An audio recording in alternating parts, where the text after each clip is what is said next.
Okay. Hi, everyone. I'm just waiting for more people to come in, and I'm waiting for our guests to come in. How is everyone doing?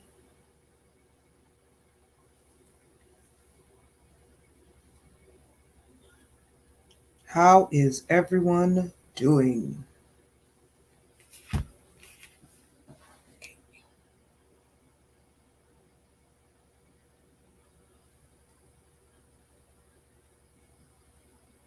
Okay. Hello, hello, hello, everyone.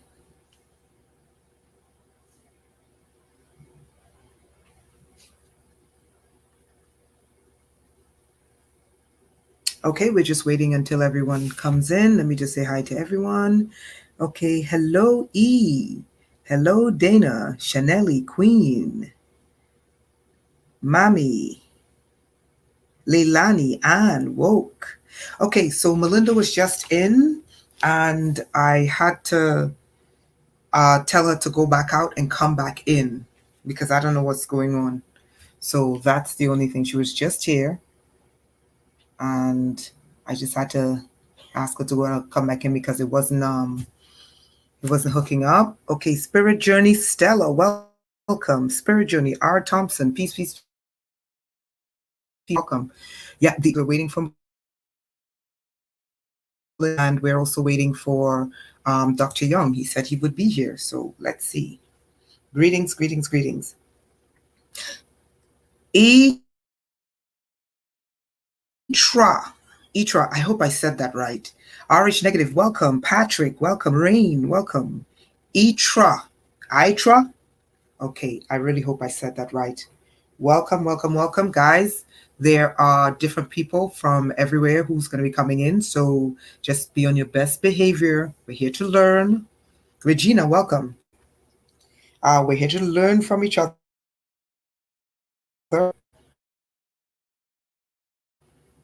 Today, and today's topic is a really unique topic.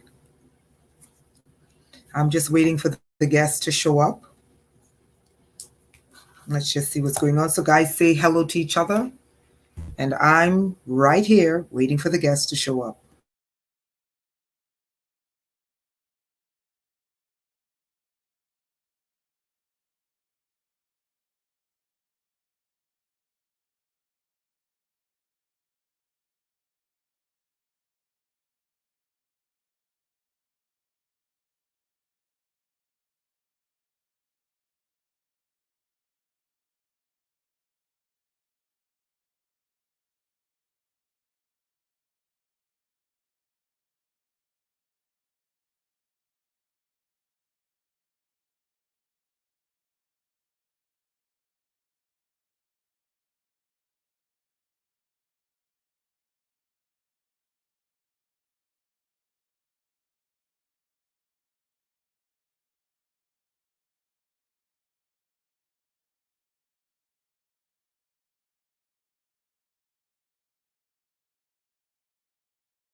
Okay, Melinda, I'm not seeing you, I'm not hearing you, and we're not connected at all.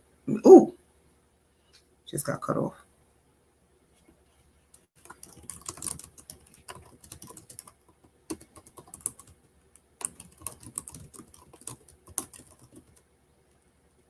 Let me just text him and make sure he's okay. Okay. Not at all. Nothing.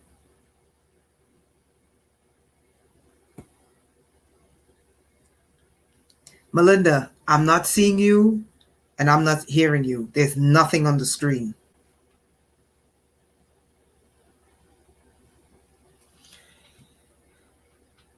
Guys, sorry for the technical difficulties. Sorry about that. We should have gotten started right away. But of course, my guest, can't enter for whatever reason.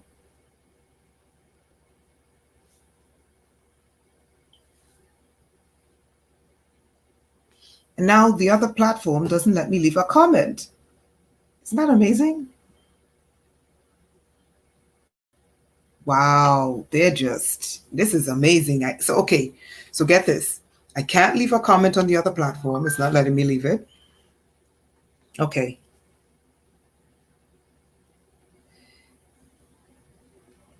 And one of my guests, Melinda, on her end, she's showing up. On my end, there's nothing at all. Like, I'm not seeing her.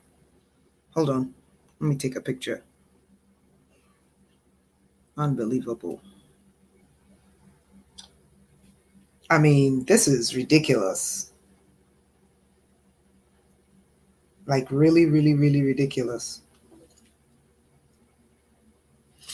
And now, now it posted as a comment.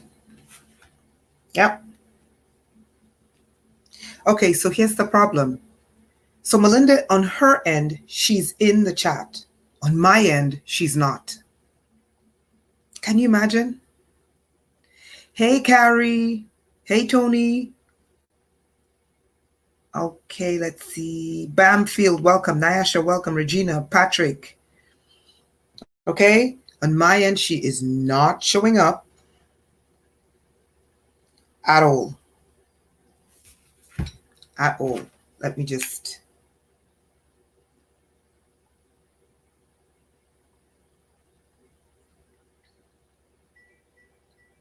Hold on.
Guys, sorry about this. It's not our fault.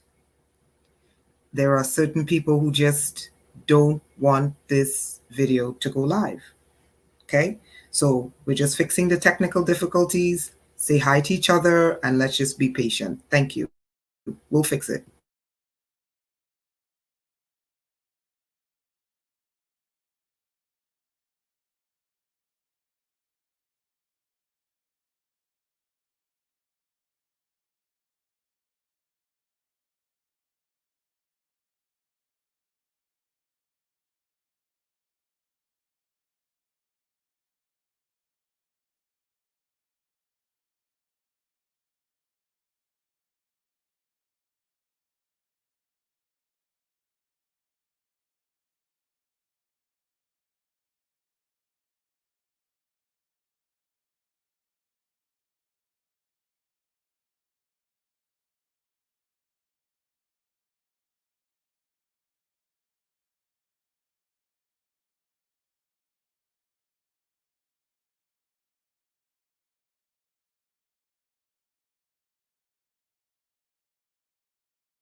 Oh, you see, she's popping. Ah, there you go. Perfect.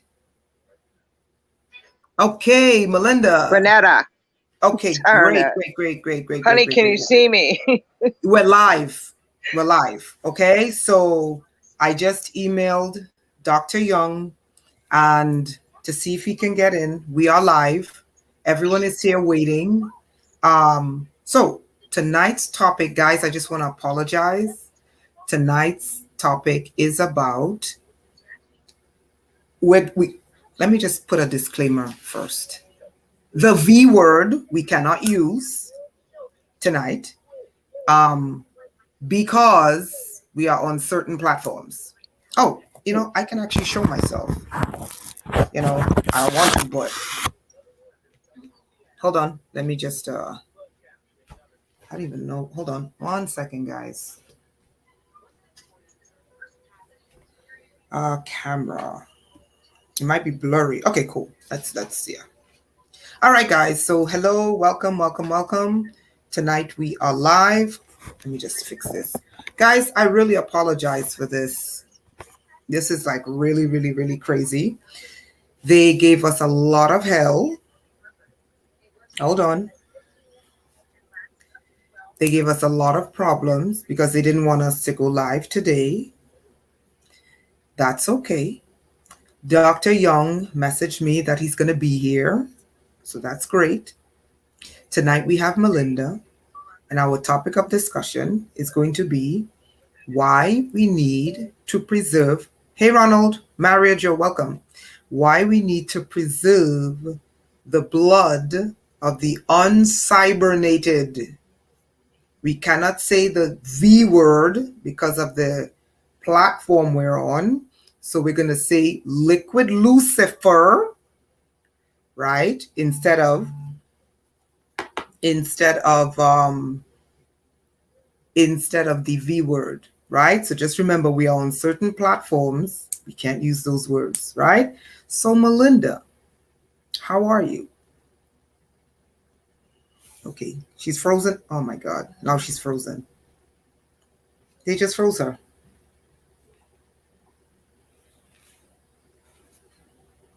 Okay. Her screen just froze. Do you guys see what's going on here?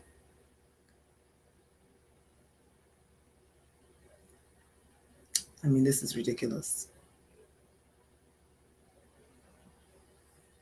Pluto is under America. Welcome to the new era. Yep, I knew it is. Okay, so I have to remove Melinda. Again. She's frozen, yeah. Mm-hmm. And she's going to have to try to come back in. Do you guys see this? This is what I've been going through. Hold on.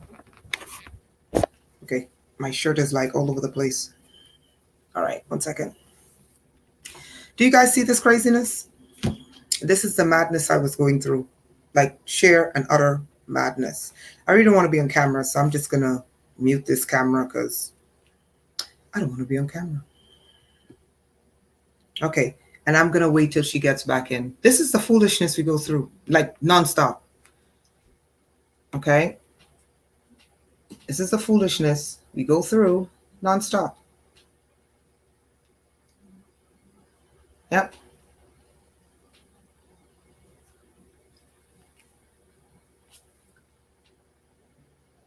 What is this? So I'm going to wait till she gets back in.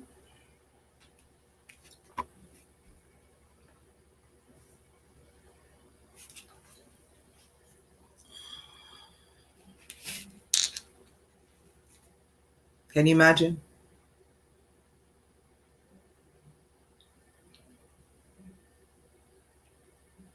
Wow. I mean, this is amazing. This is the craziest thing. I just clicked the button on the Odyssey account and my live stream came up with another large YouTuber, another large live streamer. Isn't that crazy?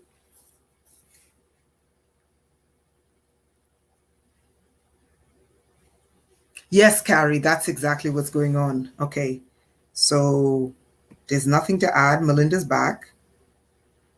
And it's the same thing again and again and again and again. It's not letting her in, like, at all. It's not letting her in at all. Mm-hmm. Yeah, you guys can see. I want you guys to see this. It's not letting her in. Look at that.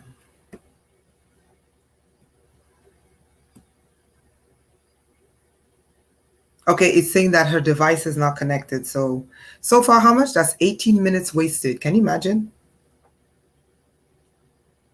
18 minutes wasted. And let me tell you this. It doesn't matter what platform, is being used. It's the same foolishness over and over and over and over and over again. It's like the same platform. Watch this. I just went to go to my live stream on another account, Odyssey, and it glitched. I clicked the button just to watch my live stream video, and it glitched to someone else's live stream that they were doing. Isn't that something crazy? Okay, we're going into 18 minutes, and we're still waiting. Isn't that something?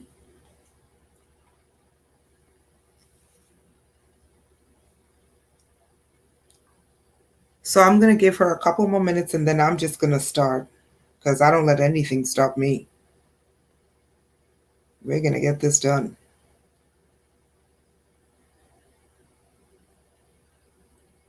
So today's topic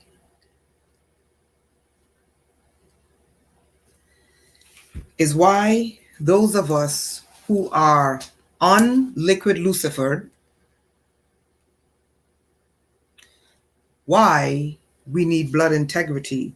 Not just blood, but the fluids in our body, why we need them to have integrity.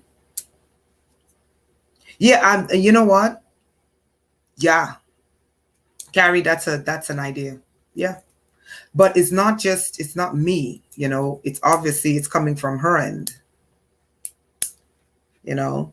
So anyway, so today's topic is liquid lucifer, why we need to preserve our integrity, the integrity of the fluids in our body. That's tonight's topic. And hopefully we can get it done. Nothing bothers me. I wanted to have a specialist on, and I wanted to have someone else on, and that would be Melinda. So let's see what goes on. Those that have not been. Exactly, Ronald. Exactly. Exactly. Mm-hmm. Those who are not liquid lucifered. Those who are not liquid lucifered. Nyasha, I said earlier that I messaged him and I just emailed him again to see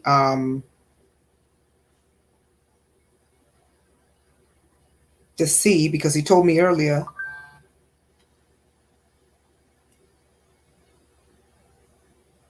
that he'll be here. He said he's going to try to make it. So let's see. Let's see, let's see, let's see.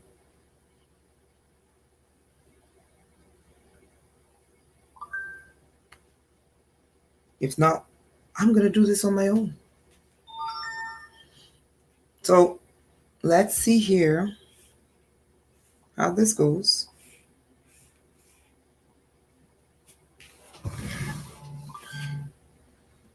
Okay, so Melinda's trying to get back in. Ronald, precisely. Boy, boy, oh boy, oh boy. All I have to say is boy, oh boy, oh boy. And, that could be one of the reasons why, we're having a difficult time getting. Yes, Nyash, I'll see you then. Okay. Okay, Melinda just popped back up and it's not letting our device connect. It's not letting it connect. Look, you'll see that she's back on the screen.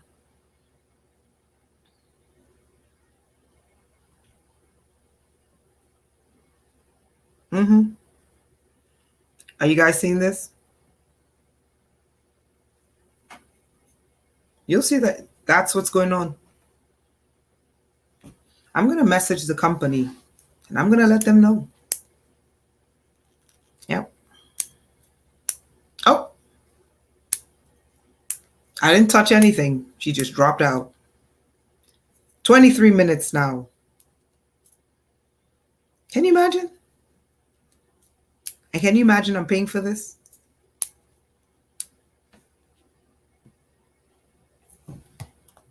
She just tried again. And Dr. Young.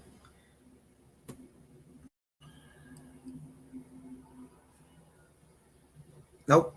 Again, it's not connecting. Nope.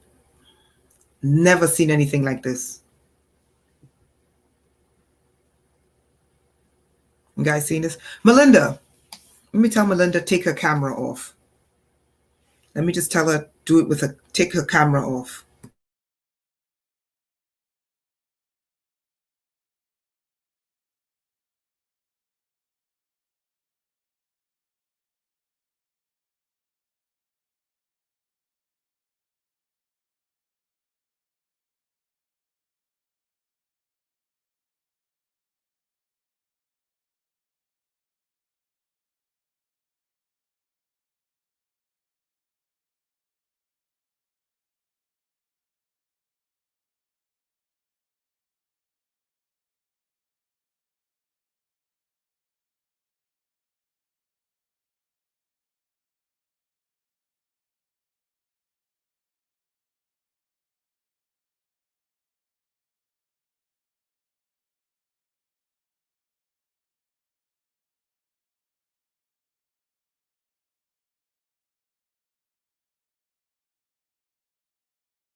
Melinda, can you hear me?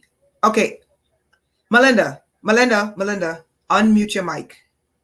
Hold on. Okay, you have to unmute. Great. Okay, Melinda, can you hear me now? Oh, great. Okay. All right. Yep.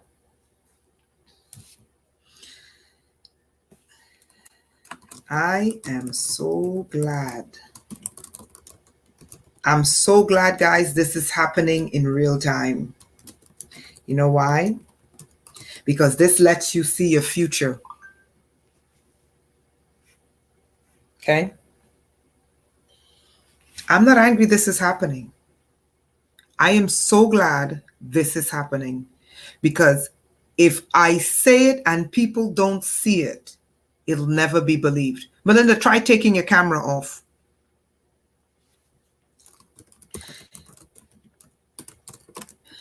Okay?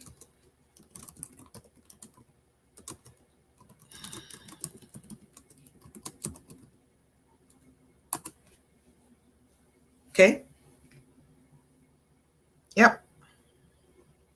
Okay, Dr. Young is here. Okay, great. All right. Dr. Young, can you hear me? Yes, I can Okay. hear you. We have been going back and forth for 27 minutes trying to get Melinda hooked up. And they've been Okay. blocking Melinda like crazy. She has not been able to get in. And if she gets in, they freeze it and just completely blocks her out. Okay. How are you Okay. doing? Good. Okay. I would like for Good. you to see me before we get started. I'm trying to hide here. Hold on. Okay. Let me just let you see my face and then I'll go back into hiding. So I'll be working back and forth. We are live and I'll be working back Okay. and forth trying to get Melinda in. Okay. Okay. Sure. All right. So I just want you to see my face so you know that I'm here. Hold on. Okay. All right. Hold on. Oops. Okay. I'm Oh, here. hi. There you are. Hi again. Okay. So hopefully we can get Melinda in. They are just really, like, really blocking her from coming in. Okay. So I'm going to Okay. disappear in the back, but I'm here. I'm taking the Okay. camera off. We are live. Probably try to cut out the first 20 something minutes. So, Dr. Young, I want to tell you thank you for being here. Again, I apologize.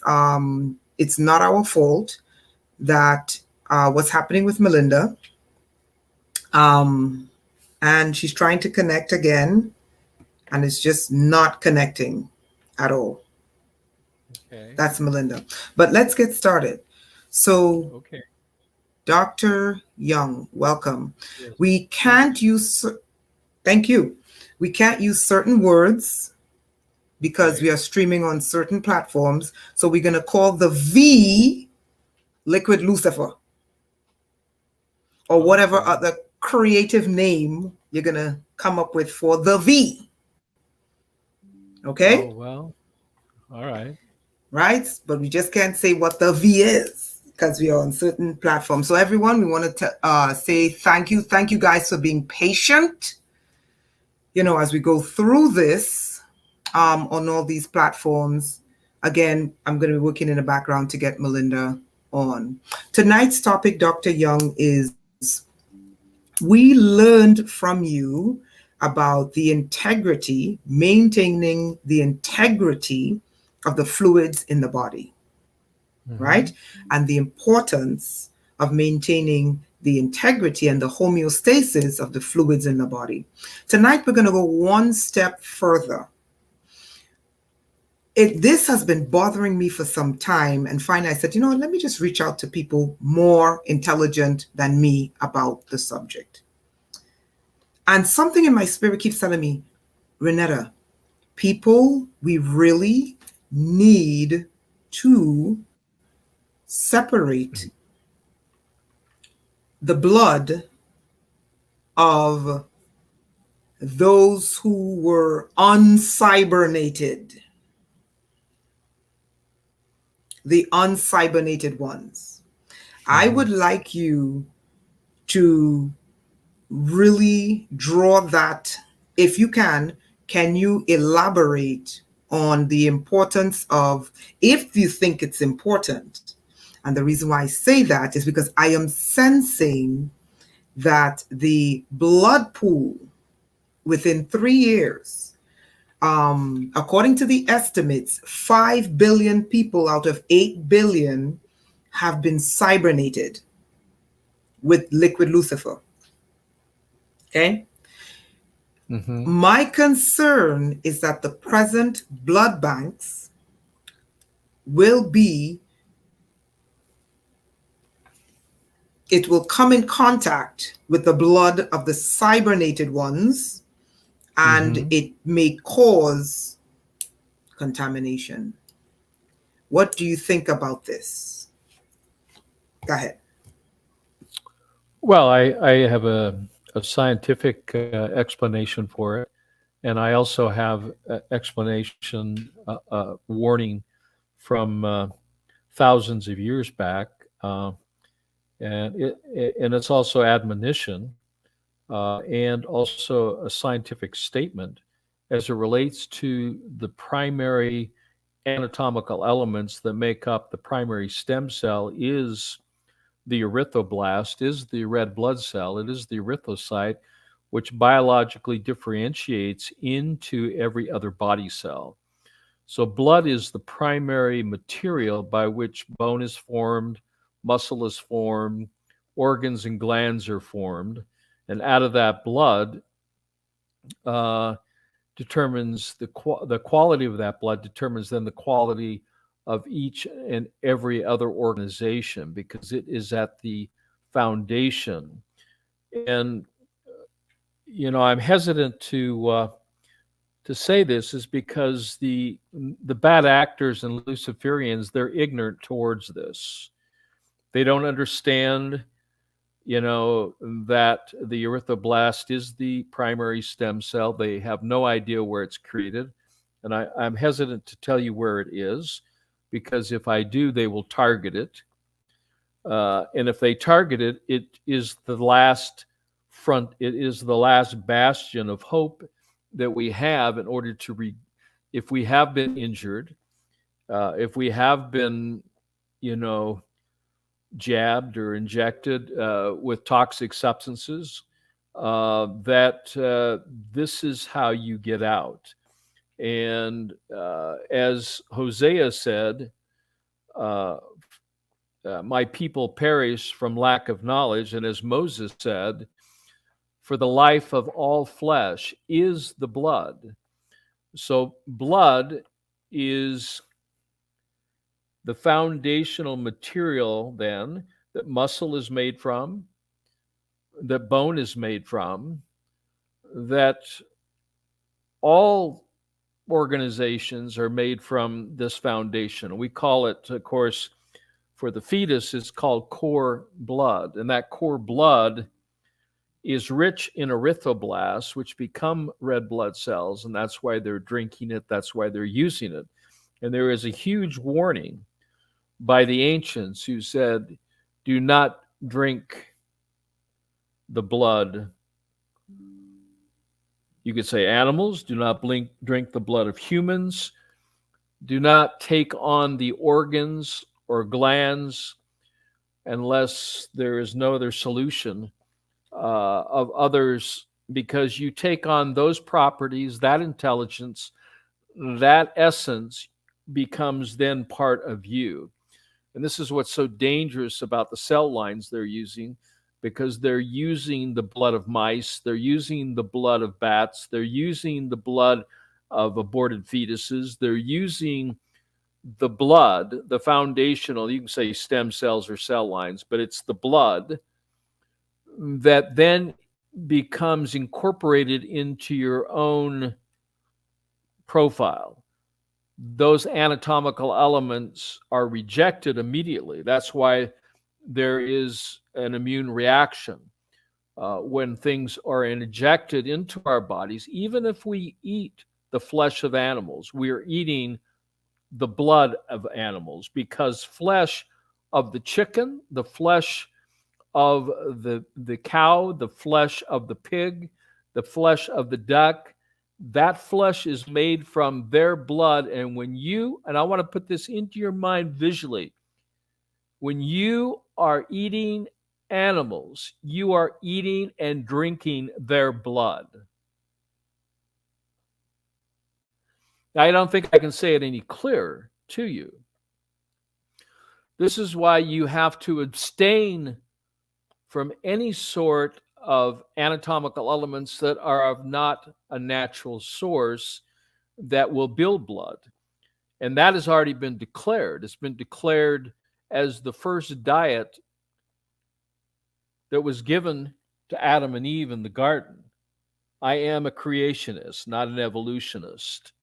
I believe evolution within its own species, there can be biological transformation, but within the physicality of the human, which joins with a very unique spirit body, which becomes the soul, that's unique to humans.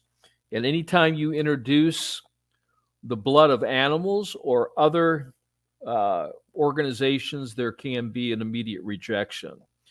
And there is an immediate rejection of that. The body tries to clear it out. So whether it comes by injection, whether it comes from through breathing, through nasal passages, through the pores of the skin, through ingestion, the various orifices that will uptake these particular anatomical elements, we have to be very wise and very prudent in what we put into our mouths and what we put onto our skin, because that can be then taken up through the pores of the skin. And so blood is the foundational element of which all other body cells are made. Blood is made primarily from 4 ingredients. These are the 4 ingredients I think we talked about before. Chlorophyll, oil, water, and salt. Those are the 4 ingredients of which makes blood. And that blood is made in a specific area of the body, and I will tell you right now, it is not the bone marrow.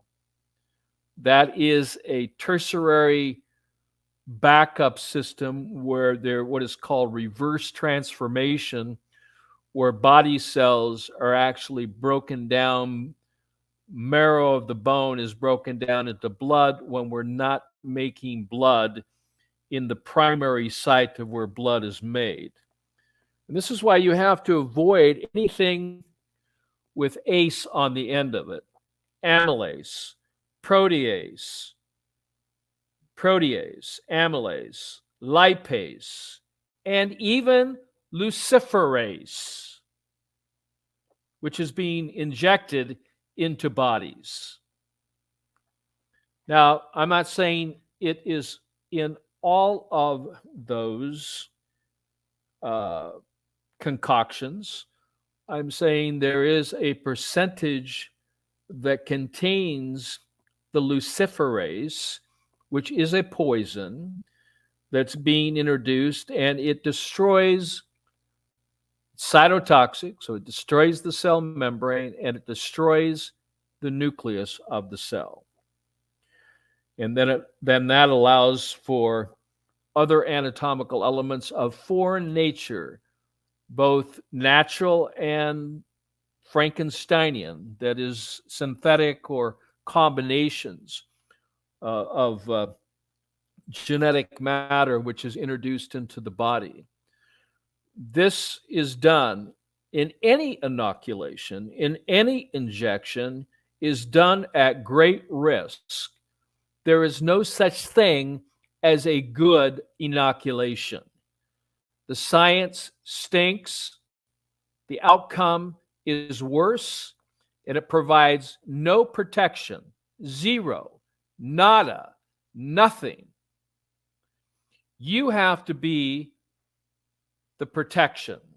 You have to have knowledge and how to protect yourself from the assaults of the environment, you know, not only without, but also within.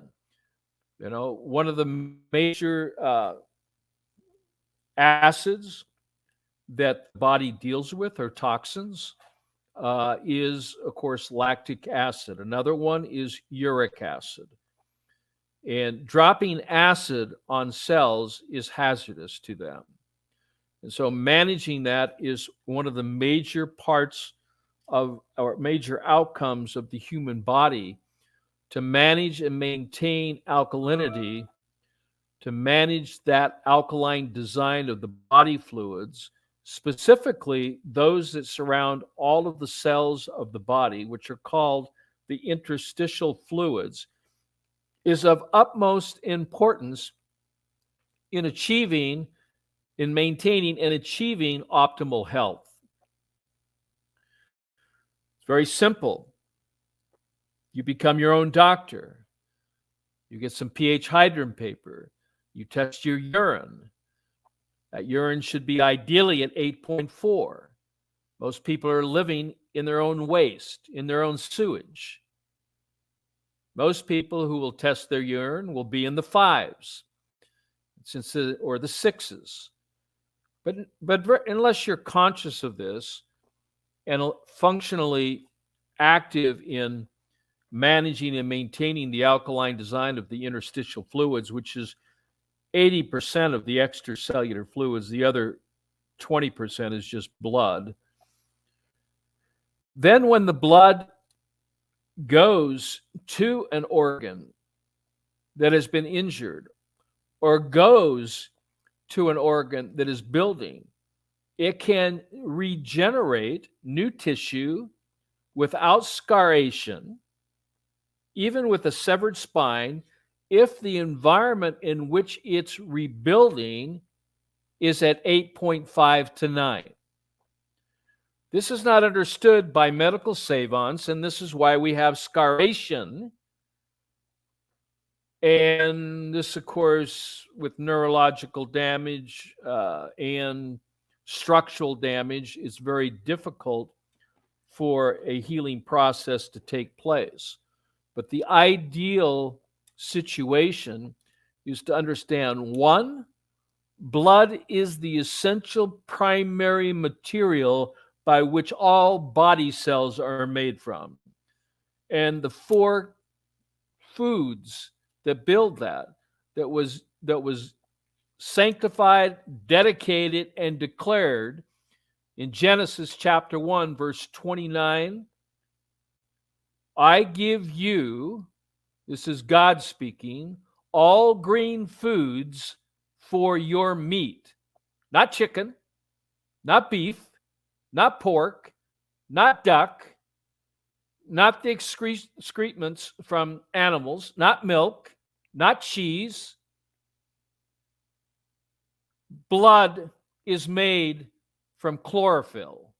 Blood membrane is made from oil, unsaturated, flexible oils that can form. Salt is the environment in which that cell thrives in. Just like ocean fish who live in a body of water at 8.4 pH on a scale from 0 to 14, 8.4 is the number for balance.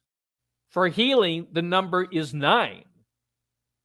But this is never achieved in current medical science because it's not understood. And so what we have is we have slow recoveries.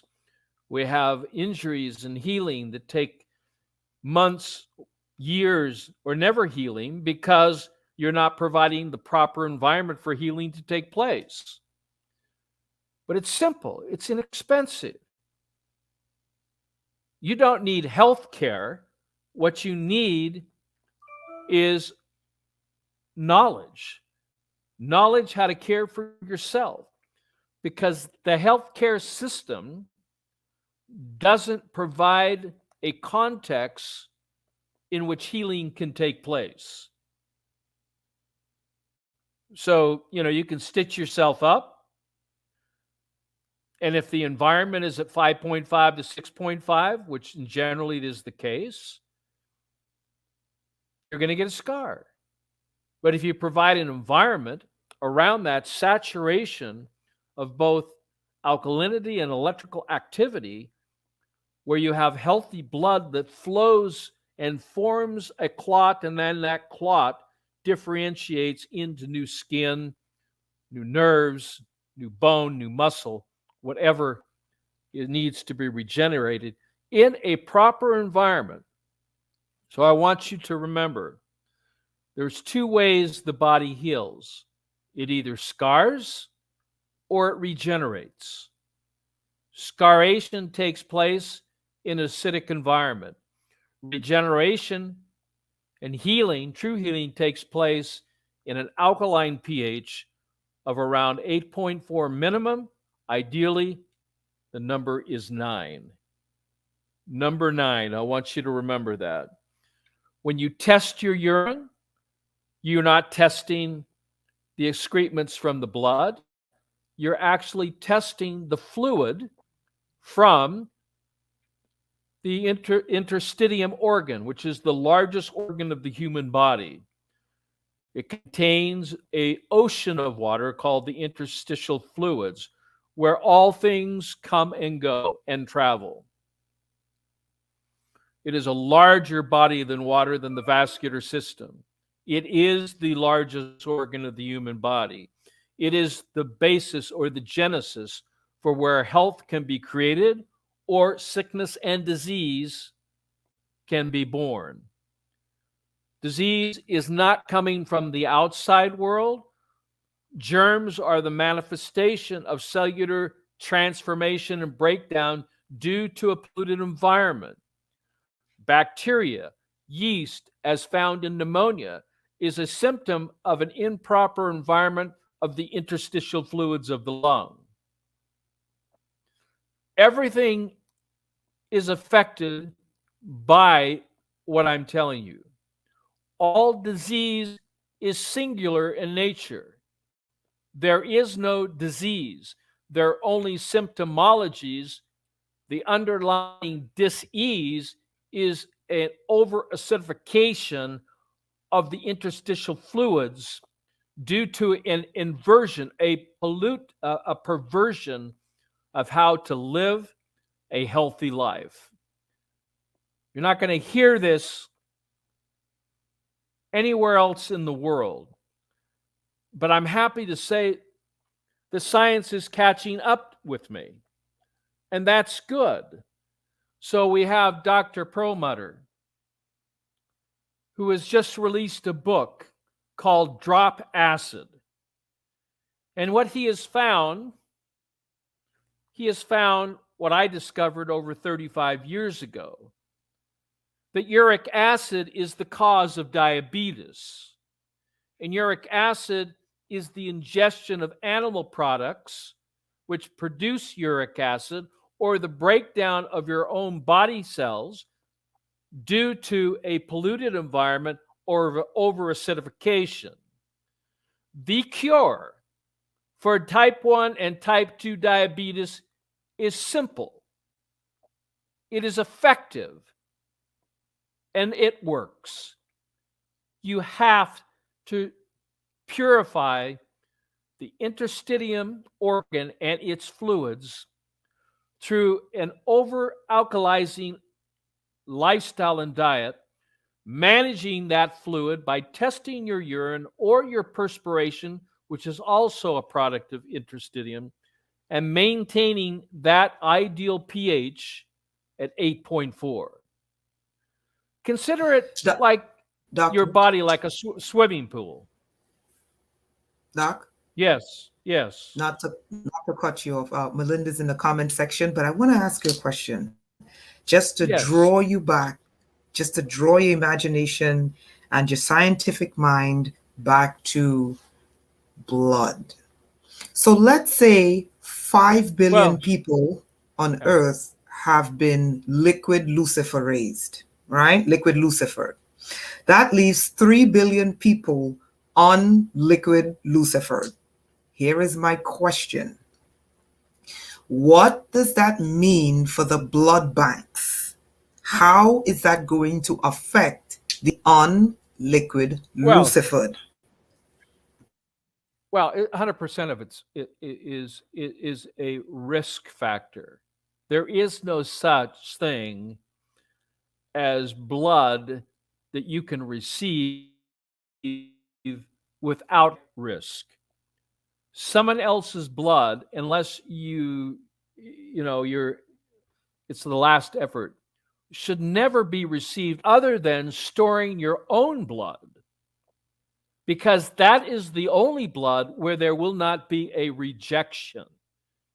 If you are taking on an organ transplant, you have to remember that the most important organ of the human body, which builds all other body cells, is the blood. It's a living, flowing organ which is unique to you.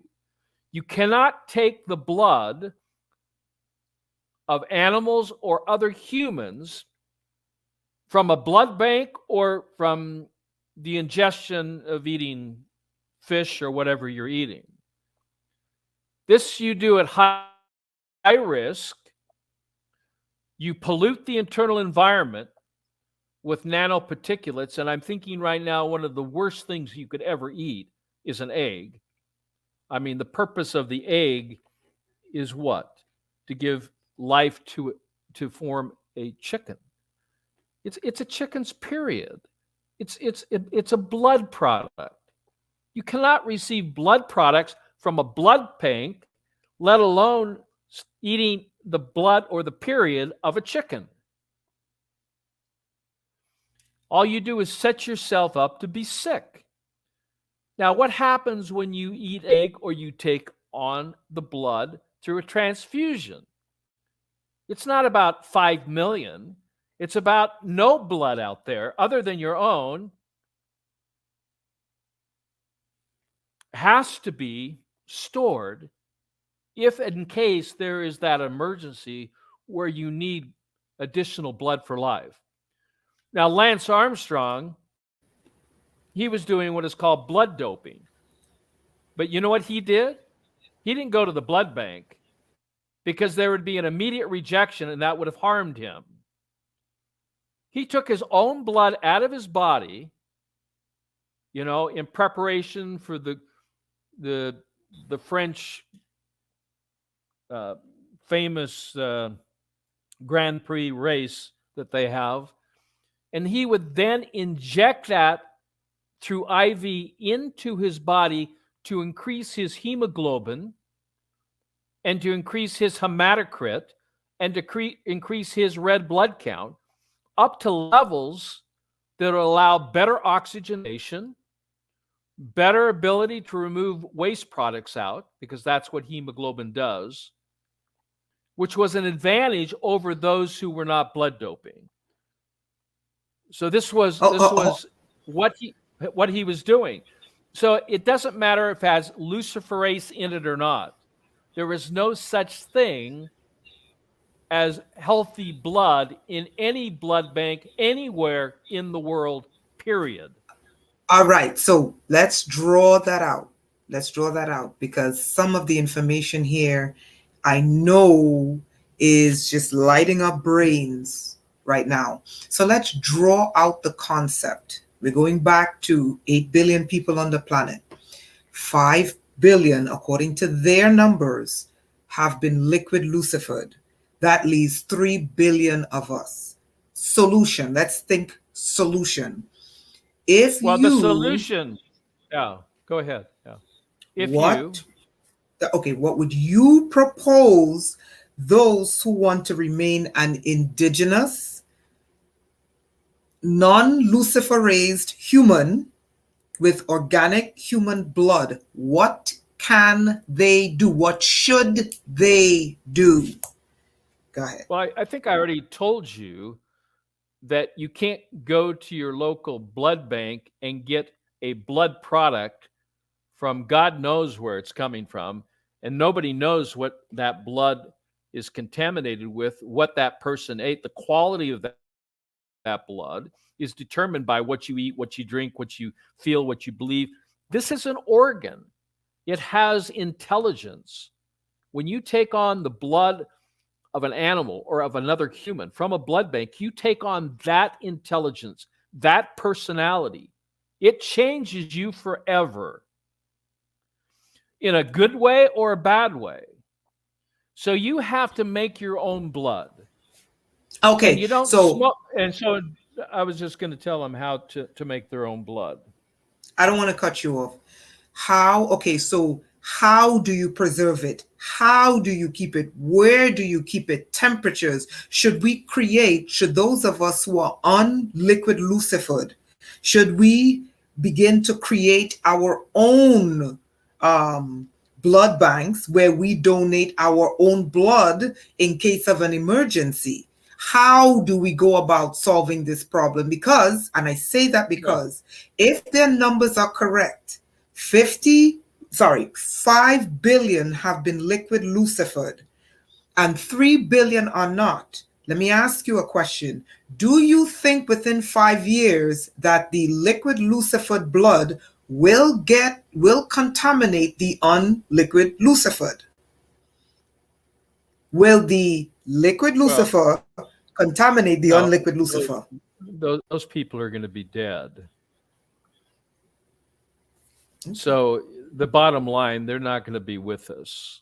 Uh, if they continue on the path of receiving these, receiving luciferase, receiving nanometallics, organic, inorganics, nano uh, particulates, in addition, both organic and inorganic from foreign sources, the body cannot sustain itself. It will give up the ghost.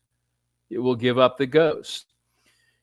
As far as is your blood, I have Jehovah Witnesses, that call me all the time because they will not receive any blood products, in the form of a inoculation, or in not an inoculation, but an IV, an infusion they call them.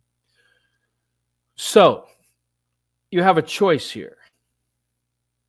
You can go to your doctor and get contaminated blood, which God knows only what's in it, coming from whatever source it's coming from. The fact of it is, even if it's the best blood, free of luciferates, free of nanoparticulates, okay, it's still not good for you. It's still foreign. The body's still going to reject it. It's still going to activate an immune response because it's not you. It belongs to someone else. I don't care if you drink it or you infuse it.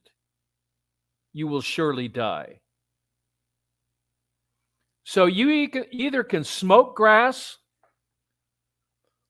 or you can drink grass. Your best blood bank is sprouting bins where you can sprout wheat and barley grass, that you can hand juice that and drink it, because I'm going to tell you that drinking that blood of the plant, the green plant, is what builds blood. This is what the Jehovah Witnesses, when they're in the hospital refusing transfusions, they're drinking pure chlorophyll from mulberry leaf. Mulberry leaf. That's how you build blood. If you have the oil, if you have the chlorophyll, if you have the salt, and you combine these four ingredients of chlorophyll, oil, water, and salt together, guess what happens? It's like getting a transfusion. You start building blood. Red counts come up. Hemoglobin counts come up. Hematocrits come up. And guess what happens to the white blood cells? They come down because they're not picking up all the collateral damage from cells that are breaking down, and they're what are called endotoxins, which are basically bits and pieces. You said spike protein. Spike protein is nothing more than cell membrane deterioration and a cell fragment that's coming from the cell. I mean, that's naturally what happens when cells age. When you understand that you're making, ideally, 5 million red blood cells per second, and you can't make them out of beef, chicken, pork, or fish, or dairy products. You have to make healthy blood in quantity that is heavy, that is healthy in hemoglobin, which is the material that all other body cells are made of. That blood can be made not by storing your blood in a container in some refrigerator that you may inject in there. No. You become a farmer. You start growing grass rather than smoking grass. You start drinking alkaline water and fluids rather than dropping acid, whether it be LSD in the 60s or it be some, fast food. You see, you just have to have the knowledge, folks. And guess what? It works. When they ran out of plasma in World War II, they gave chlorophyll IVs to build the blood. That's a fact. You check it out. They Okay, were here's giving my here's my yeah. question. Go ahead. Here's my question. Hypothetically, this will not happen, but it's a hypothetical. This will never happen, but someone gets into an accident and there's a massive loss of blood. Go from there. Okay, here again, desperate people do desperate things, and that's a desperate situation, which requires, ideally, then, here again, this is not common. You would give an IV of chlorophyll, not an IV of your own blood. If your own blood is available, then you give an IV of your own blood. That's what The I outcome, needed to know. That's what I needed to know. Because how many people, if there's an accident, how many people and what hospital is going to give them an IV of chlorophyll and the right salts, right? So my they're not going question to do. is, They're not going to. that They're not going to do it. Yeah. they're not going to do it. So my question is, do you think, with that understanding, with taking into consideration that there may be accidents and people may need a blood transfusion, wouldn't it be prudent for people to store their own blood in case of an emergency? Take it from there. Well, if there was such a place that had the ability to store that, then the answer would be absolutely yes, because that's the only blood that would be accepted by your own body without any rejection whatsoever. Beautiful. Period. So, and that's the call to action. Because the reason why I say that, and I know you're disagreeing, but I'm going to keep going down this road, because there are 3 billion people on earth. How many of those people are going to be put into a situation, God forbid, hopefully it never happens. I curse that, it will never happen, but put into a situation where they would need blood. Don't you think it would be prudent for those of us who are non-liquid luciferase to begin to create our own blood banks? Yeah, I mean, absolutely. Either that, I would have a backup. I would have a backup system of blood. I mean, Lance Armstrong did it for his reasons. I suggested that you should do blood doping, but you should do it naturally, and that's through eating green foods and drinking green drinks. So, I mean, you can have a storehouse of chlorophyll in powdered form in a concentrate that you can use to build blood, or you can have it in you can have saline bags where you can put that in there, or you can have your own blood if it's being stored properly, and Right. that's So very let's get to important. Stored storage. Let's get properly. to storage. Let's get to proper storage. What would proper storage look like? And I'm not grilling you. It's because I think this is so, I think that it's important that we begin to consider storing our own blood. Yeah. Well, Continue. it'd be the same temperature you would store at a sperm bank. I mean, you don't want to freeze it, but you Which don't is? want to have it. Well, anything below 30 0 degrees Celsius or 32 degrees Fahrenheit. So you have to keep it cool, and so it doesn't freeze, nor it can't be too hot, or it'll start transforming and breaking down. You want to keep it in a dormant state. Uh, so this would be the ideal situation to do. Uh, Here Okay, again, dormant where state in whatever, what? whatever. In what? I'm not trying to cut you What's off, that? but in what? Let's draw out a cycle, a process. Okay, so it comes out of the body. What would you store it in? Would it be a saline bag? Would it be, what's the environment? What would you store it in? Well, here again, there's no capability of doing that for an individual. That type of facility has to be built, and storing your own blood, you could check with your local blood bank, and see if they will store your own blood.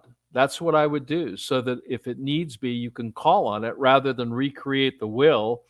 Use the facilities that are already storing blood, but just have it earmarked, like they already have storage places for for sperm or for eggs, that can be kept in the proper temperature, to be able to maintain it so it can stay dormant until it is then activated in the proper environment. So I would use a I would contact a local blood bank in your area and see what the possibilities. And you can go to your doctor and ask your doctor and tell them, for religious reasons, for whatever reason, if something was to happen, I want to be able to have access to my own blood. I don't want the blood of another human,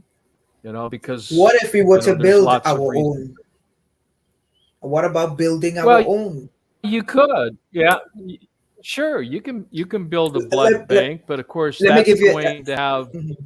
government government Ah, uh, the oversight. regulators. Yeah. The regulators Okay. are gonna say, yeah, you can store that, but you're gonna have to meet all the FDA regulations for Mhm. storing blood. Right. So here's the picture I'm trying to show you. Those of us that want to keep the integrity of our fluids a particular way, which we have the right to do, wouldn't it be prudent if people who are in that industry start an actual business where people who know the business know how to get the regulations in line and all of these stuff with the business and have the facilities, but the facilities is for specifically one reason: to store Yeah, the fluids mhm. of those who want to maintain the integrity of their bodily fluids. And that would be women's Yeah, eggs, men's semen, and the blood. Go ahead. yeah, and that's already being done. This is not a new concept. I mean, people Okay, are storing where? their own blood. Uh, Oh, they are. every major city. I mean, you like I say, you have to find a bank that's willing to take your blood and store that. And Mhm, of course, there's fees associated for doing that, mhm, and you just have to look into that in your area where mhm, you mhm, live. mhm, And I would suggest you talk to your medical doctor see if he Mm-hmm. has any suggestions Mm-hmm. concerning this. And I would also suggest if you know that you may want to check with some of the storage places. Mm-hmm. Um, I I store here in San Diego, so uh, I, I I don't know. I mean, if someone's in that area, I can give you the name of No, no, who's no, doing no. It's just storage. yeah. Mm-hmm. Yeah, but Oh, it's not something you have to build. It already's there. It uh-huh. just depends if it's something that you want to do and can afford to do, because Ah, you're going to pay several $100s a month to okay. store your blood. It's not you're not just going to be able to store it for free. I mean, they will No, of charge course. you fees for storing that blood. So Mm-hmm. that's what you need to check with your local blood banks to see, Okay. one, do you store blood? Yes, of course, that's obvious. Two, I would like to come in and not donate blood. I want to have my blood taken and stored. What is the cost to do that? And Okay. they'll And say, well, we do that or we don't do that. okay. And Nyasha read my mind. Can you trust a facility that you know, you know, what should you look for if you're going with a facility that stores regular blood? Can you trust the integrity of your blood stored at that facility? Well, that's something you each person would have to determine, I guess, in a consultation of whether they feel comfortable with the organizations and its licensing and its storage facilities for doing storage of Mhm. various body fluids. You know, so yeah, I mean, would it be better if you had people that you know had this concept in mind and they were specifically doing it as a business to help people store their own blood, uh, and here again, are they going to be trustworthy? But yeah, you have to trust, but you have to verify, and that's for each person to do on their own, and getting advice from their doctor and getting and checking with their local blood banks to see what the possibilities are, because it's going to be different in each state. They may be doing this, they may not be doing this. Maybe we should, those of us that believe in bodily fluid integrity, maybe we should just start our own. Well, that's a very ambitious project, and of course, you could do that with the proper capital, but you're going to have multiple locations. Yeah, of course. Yeah. Yeah, the Hmm. idea would be I guarantee you, in every city, in every town across the world, there would be people who would gladly have their own blood stored if they knew that their blood would be well kept and preserved and the integrity intact. I say that because I don't think this is the only assault. I don't think they're done yet. You see, and I came to the realization that this war is a war on human blood. Now, what do you think about that? I believe, and this is my opinion, that the war is not against the human body as much, but the human blood, period. And they would like to eviscerate this gene pool via our blood off the face of the earth. That is my opinion. What do you think? Well, blood is the foundational material, as I mentioned, that all other body cells are made.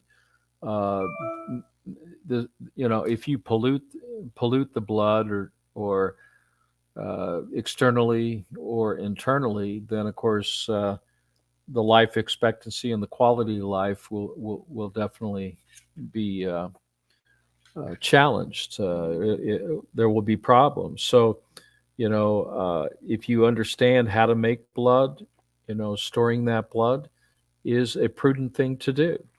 Whether or not it can be done locally is something that each person is going to have to do their own investigation. But I believe the attack has always been on these living, indestructible anatomical elements that make up our genetics, makes up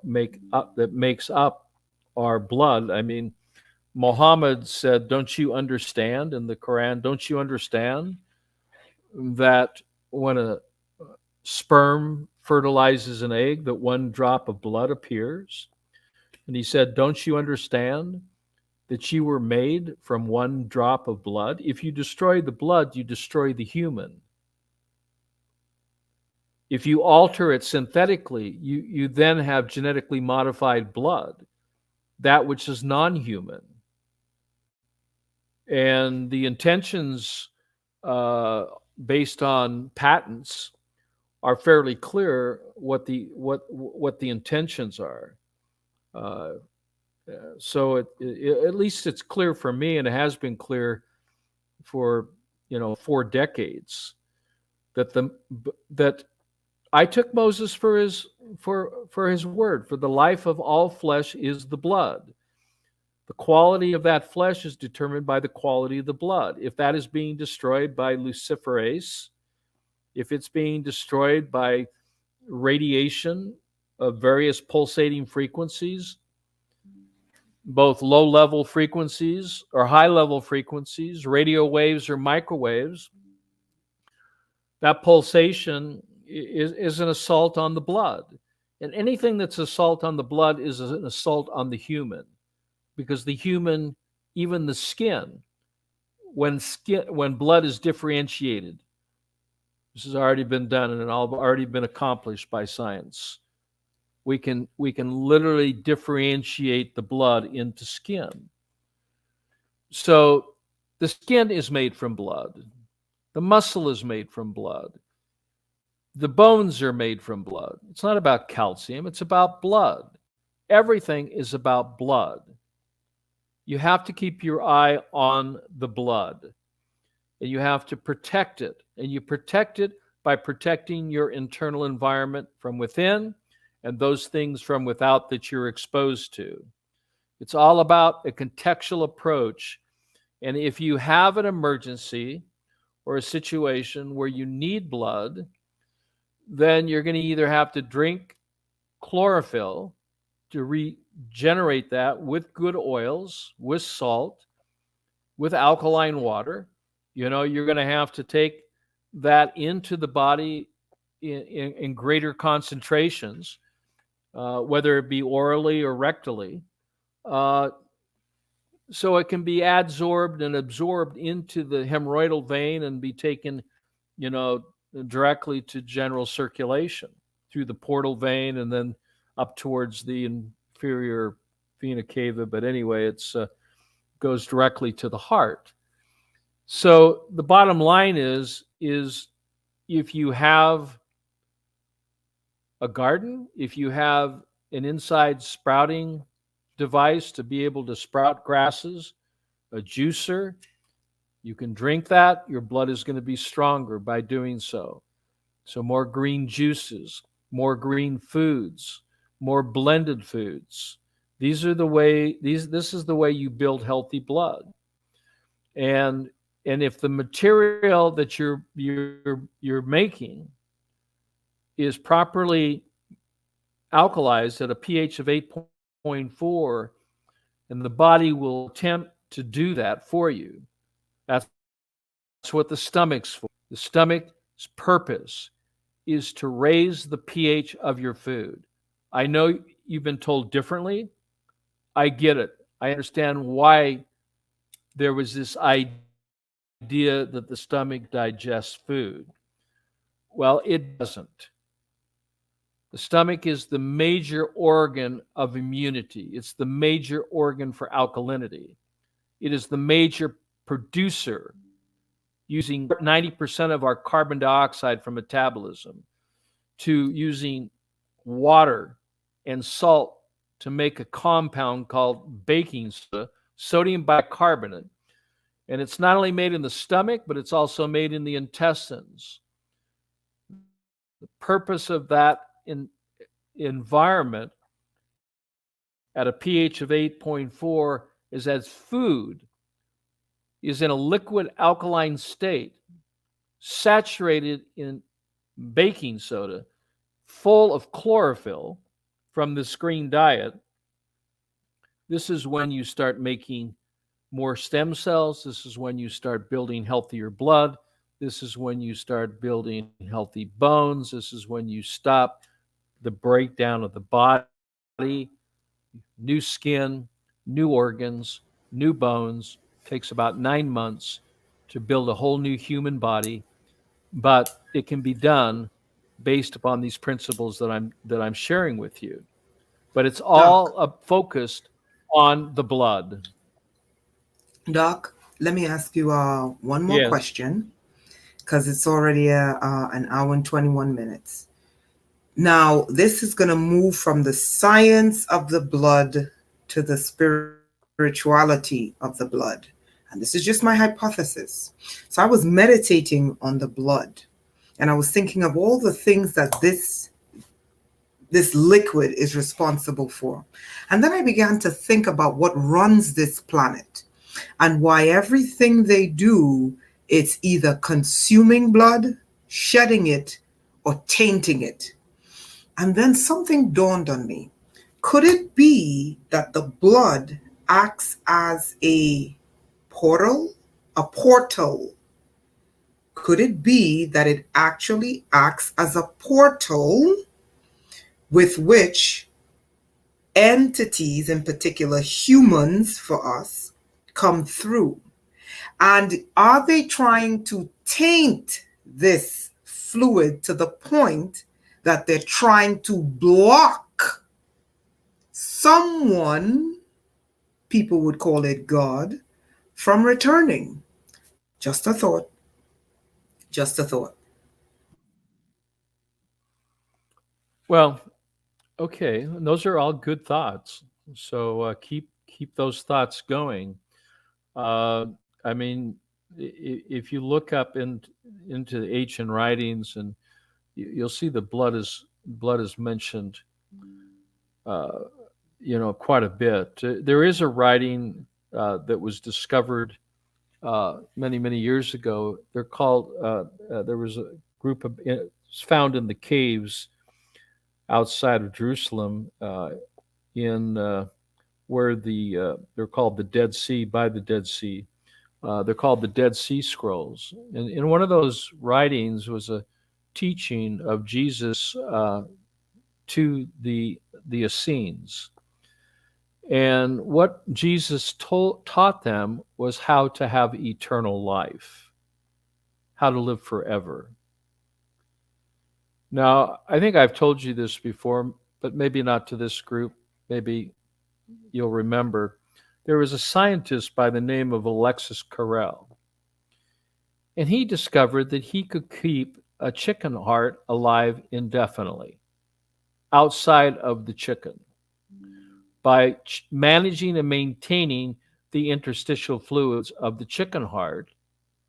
The heart, by changing the fluids every 72 hours, maintaining that salty solution that we talked about, that body, that chicken heart will continue to beat, continue to live. This experiment still goes on today at one of the universities where they're keeping a pig heart alive.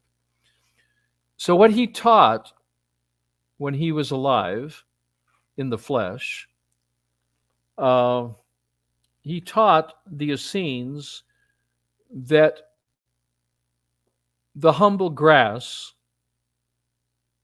contained the light of light. And light is life, and life is light. So when you attack the blood, you attack the light or the soul of the body. when you're talking about blood and what it's made of, then Jesus of Nazareth taught the Essenes that if they would eat those foods which hold the light of life, and he said the humble grass, the lowliest of all the plants, the very thing that we walk on, the very thing that we mow, the very thing we discard, is the very thing that would give us eternal life. That within these sprouts of wheatgrass and barley grass and kamut grass and straw grass and oak grass and dog grass, out of these grasses contain the light of life. And I've seen these using photon interference photography. I've taken pictures of light beings that literally live within these plants. So I saw them again when I was looking at the dust from the catacombs of the pharaohs, and I had an opportunity to reconstruct that and literally see these light beings, which Antoine Béchamp referred to as the microzyma, which is the small bean. These beans are contained in these chlorophyll fluids. And this blood then is essential for not only building and maintaining physicality, but it's also to maintain light, which is held within the chlorophyll molecule through a process called photosynthesis. That when those light beams are released, it literally feeds our soul, our spirit body. You see, we are a colloidal system of two dissimilar ingredients. We have spirit body and we have physical body that is joined together to become one, to have a having a spiritual experience in a physical body and not a physical experience,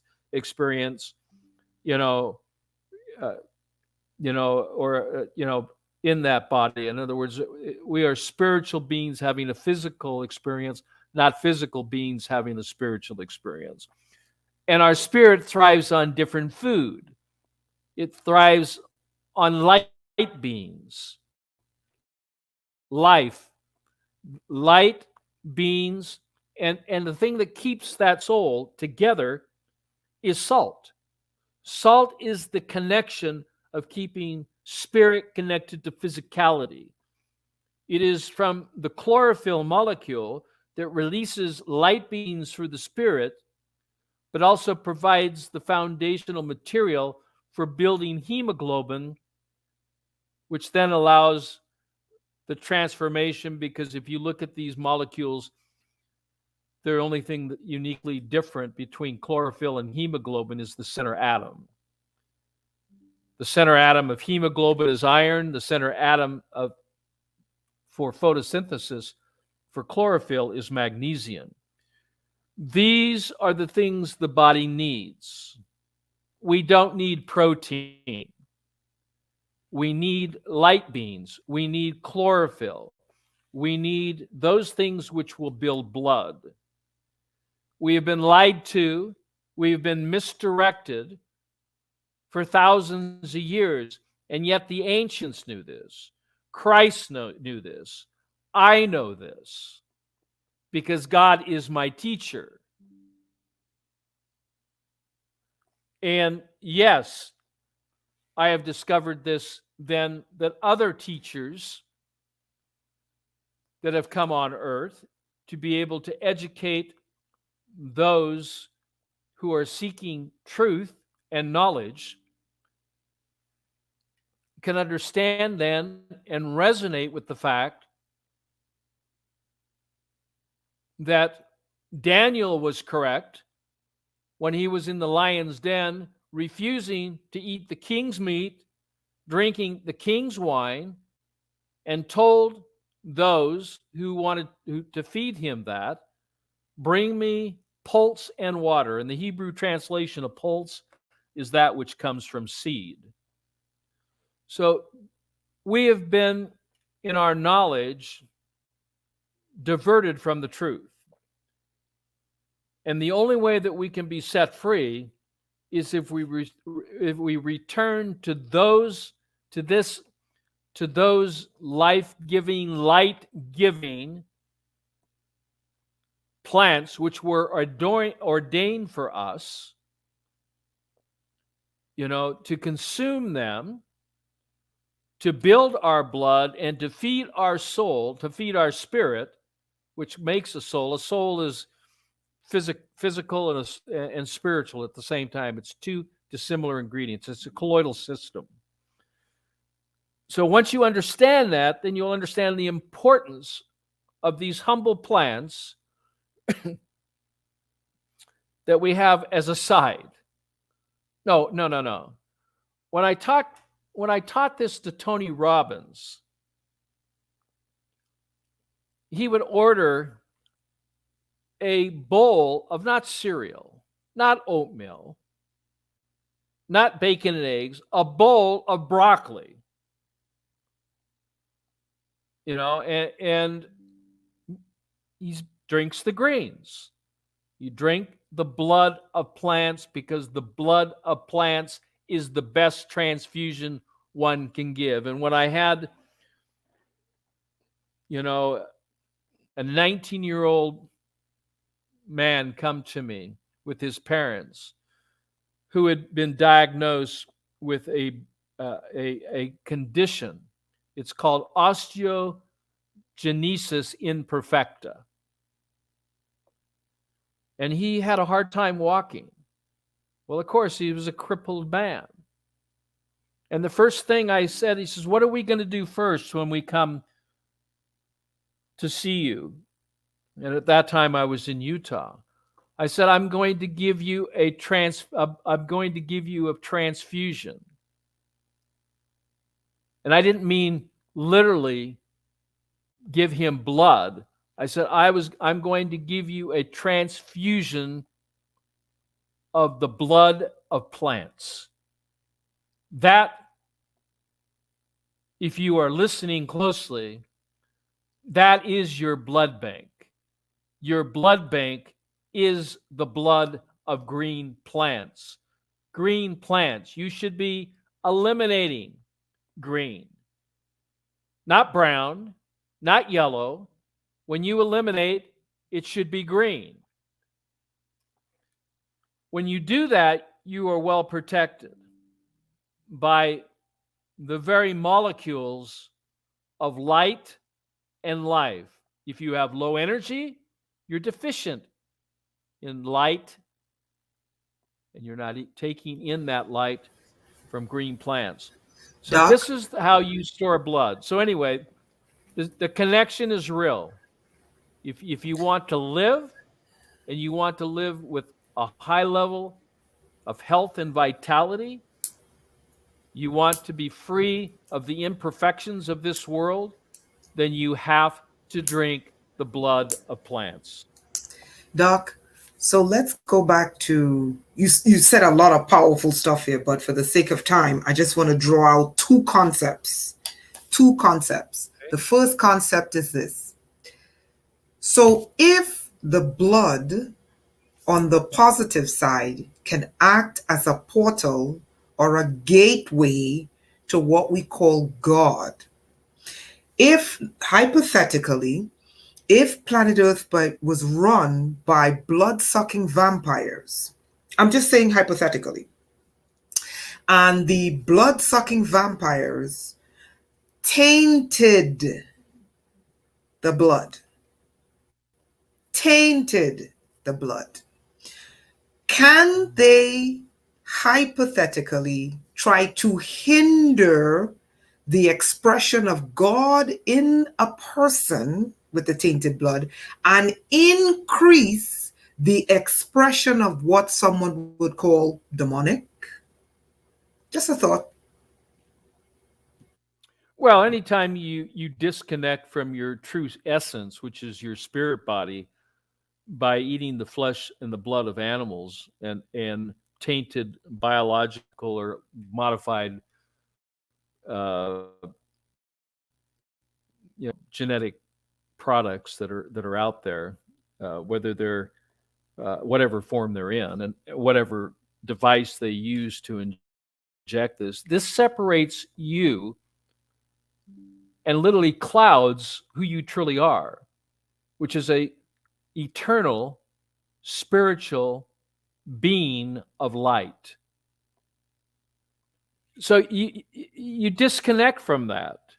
The way you connect to who you really are is providing a context, an environment that's conducive for spirit and flesh to interact and be one. See, we are gods in embryo. And that goddess or that God doesn't manifest its true essence when it's being physically suppressed by alcohol, by drugs, by inoculations, by tainted poisonous, hydrochloric acid and you know products that are said called drugs or pharmaceuticals or what have you. It disconnects us.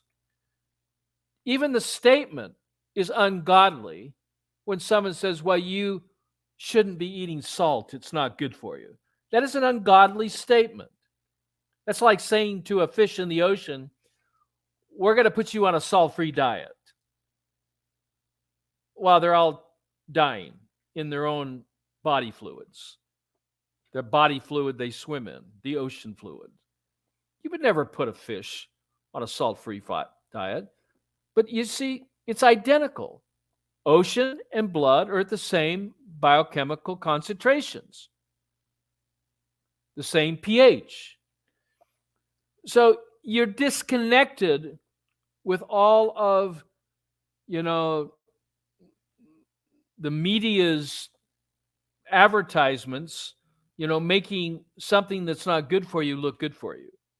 Momentary gratification or sensation through the ingestion of any form of sugar. And then synthetic sugars or polluted sugars or toxic sugars like aspartame. So this is why we have hormonal imbalances, glandular imbalances, what we should call them. We have aging, we have wrinkles. These are all the expressions. We have outbreaks on the skin. We have inflammation. We have ulcerations.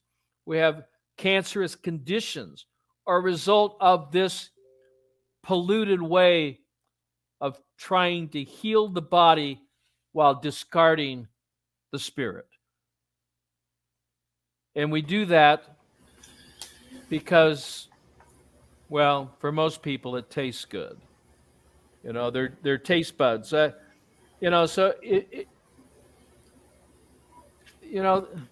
so we can't get to a point where we're addicted to our own taste buds and what is satisfying us, because once we clean up the internal environment, once we provide a pristine environment, once we are directed in the type of foods that will build blood, that will connect us in harmony and in balance with our true essence, our spirit body, which is eternal in nature,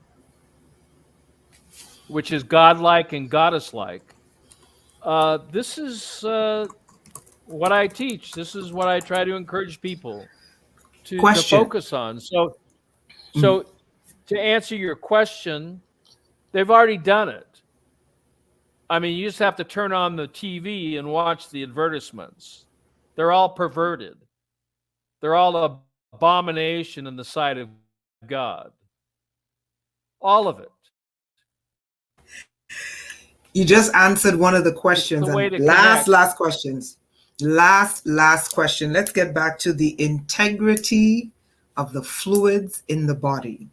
So let's say we answer the question about blood and God, blood and the devil, so to speak. Now let's answer Let's draw out the concept of the integrity of the fluids in the body, and the more polluted those fluids are, the more difficult it is for the human race to have relationships with other fellow humans. What do you think about that? And Well, now after well, that we're done. yeah, no, it's an ungodly union. I mean, if you take on manna or the bread of life, if you take on those things that will enhance the health of your blood, the health of your internal environment, and you're conscious of that, what'll happen is that suffering spirit, that eternal being that gives that takes on a form as a physical being, you'll actually wake up knowing who you truly are, and that you were actually sound asleep, as if you were intoxicated with life. And of course, when you're intoxicated with the pollutants of this life, you're in a state of darkness. And some people don't even realize they're in a state of darkness until they awaken from their deep sleep by changing that environment that allows the spirit to come through. And it can be seen through your countenance, the brightness of your eyes, the suppleness of your skin. This can all be seen. And that doesn't mean, that that eventually, you may pass on to the other side for doing other things, but you do it naturally. You go to bed, you fall asleep, and your spirit quietly moves through the veil to the other side. This thing that happens before death is based upon the abominable lie that was introduced by the greatest of all liars. The son of the morning is his name, is known by many of you as Lucifer. Lucifer has most of the people on the planet to a lesser or greater degree. We become slaves to what we eat, we become slaves to our work, we become slaves, and we literally disconnect to that until we're awakened to the point is what is most important. And yes, we come here to learn and to grow and to experience, and that's necessary for our eternal development. But it's very, very difficult to learn when our spirit is literally polluted and is literally suffocating from an over acidic lifestyle. What you're eating, what you're drinking, what you're breathing, what you're thinking, what you're feeling and believing, all has to be evaluated in restoring true health, true life, and that reconnection to who you really are. A god or a goddess, an eternal being, an eternal created being, having a physical experience, a spiritual experience. I'm not a spiritual, but a physical experience as a spiritual being.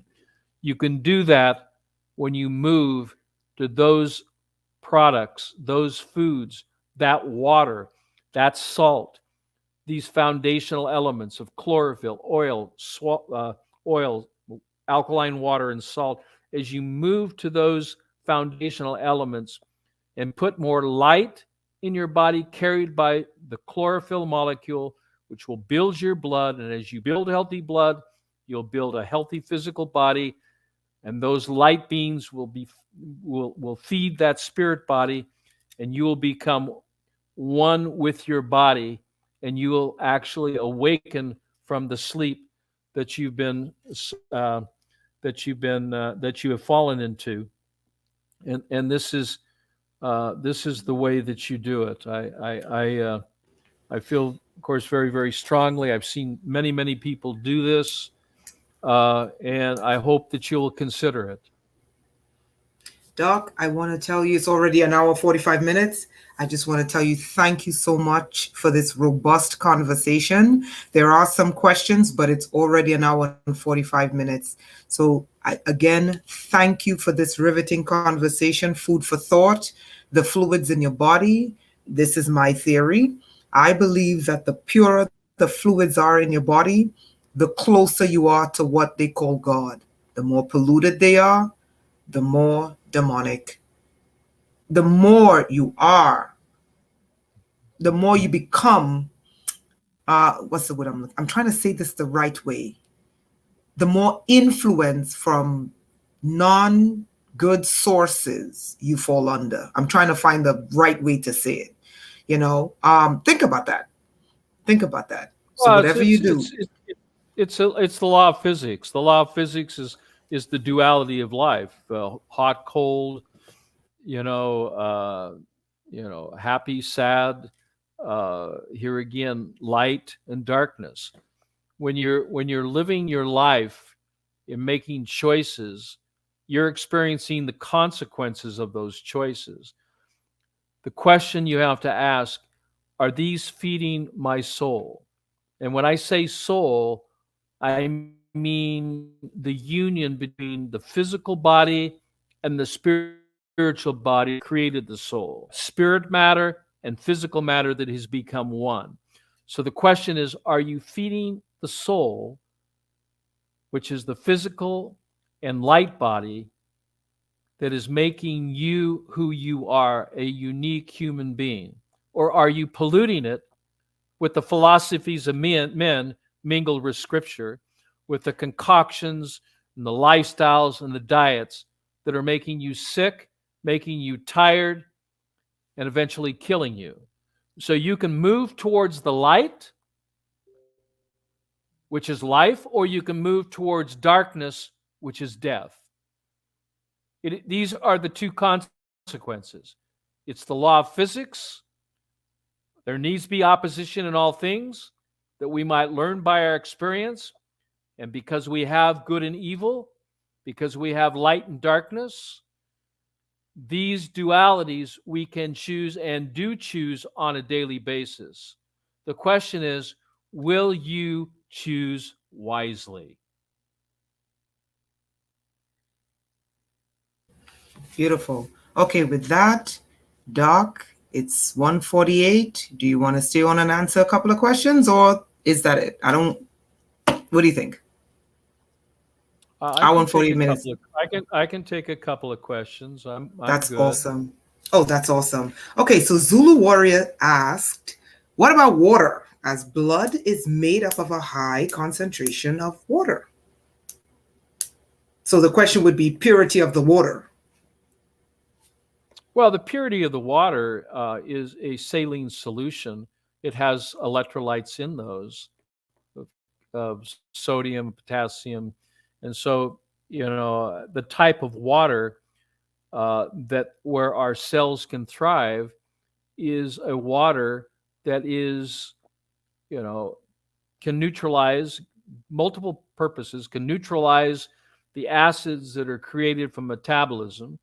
So you need a water that's at least 9.5 to 10.5, because acids are down in the fours and threes and twos, and you need enough electrons, hydroxyl ions, in order to neutralize the hydrogen ions or the acids that are created through metabolism. We are we are electrical beings. We are spiritual beings having this physical experience. We run on light. We run on electrons. And so when we eat food and we drink water, water becomes the catalyst by which that electrical energy on a matrix of saline is transported then to every cell in the human body. The purpose of the reason why in the ocean and in our body fluids we drink salty solutions, we live in salty solutions, here again, is to transport the electrical energy that the cells thrive on. The cells do not run on sugar, do not run on carbohydrates or fats or proteins, runs on electrons, but it creates a chemical waste So when you're drinking water, alkaline water that's saturated in electrons, and that can be measured using an octon meter to measure the oxidative reduction potential. It should measure at least negative 450 millivolts. So the body needs that electricity to run. It needs salt in order to be transported, potassium salts, sodium salts. So you want to decrease your protein, decrease your sugars, and increase your salt. So alkaline water is very, very important. The pH of the blood, vascular fluids at 7.365. The pH of the interstitial fluids is at 8.4 to 9, and ideally, and the pH of the intracellular fluids is around 7.4. So these are all alkaline fluids, and we manage and maintain that by keeping a healthy alkaline state of the interstitial fluids of the largest organ of the body, which is the interstitium, by drinking alkaline water in which the blood lives, the muscle cells live, the liver cells, all the cells of the body live in alkalinity, live in a saline, potassium, sodium, potassium environment. So you have to maintain that. You have to test for it. You have to alter it. So those who thrived without any symptomologies and lived through the Spanish flu epidemic, which has been said to kill that over 50 million to 100 million, I don't know, different numbers, different reports, million people died during that pandemic or plandemic, whatever it was, or scamdemic, when in reality it was from inoculations and from radio waves that was causing. Here now we're dealing with microwaves, same type of problem has been repeated over and over again. Satan likes to use the same protocol. Another generation, dumb us down with beef, chicken, pork, fish, eggs, dairy products, lots of sugar, lots of bread, and keep us away from the light and life that connects us to deity.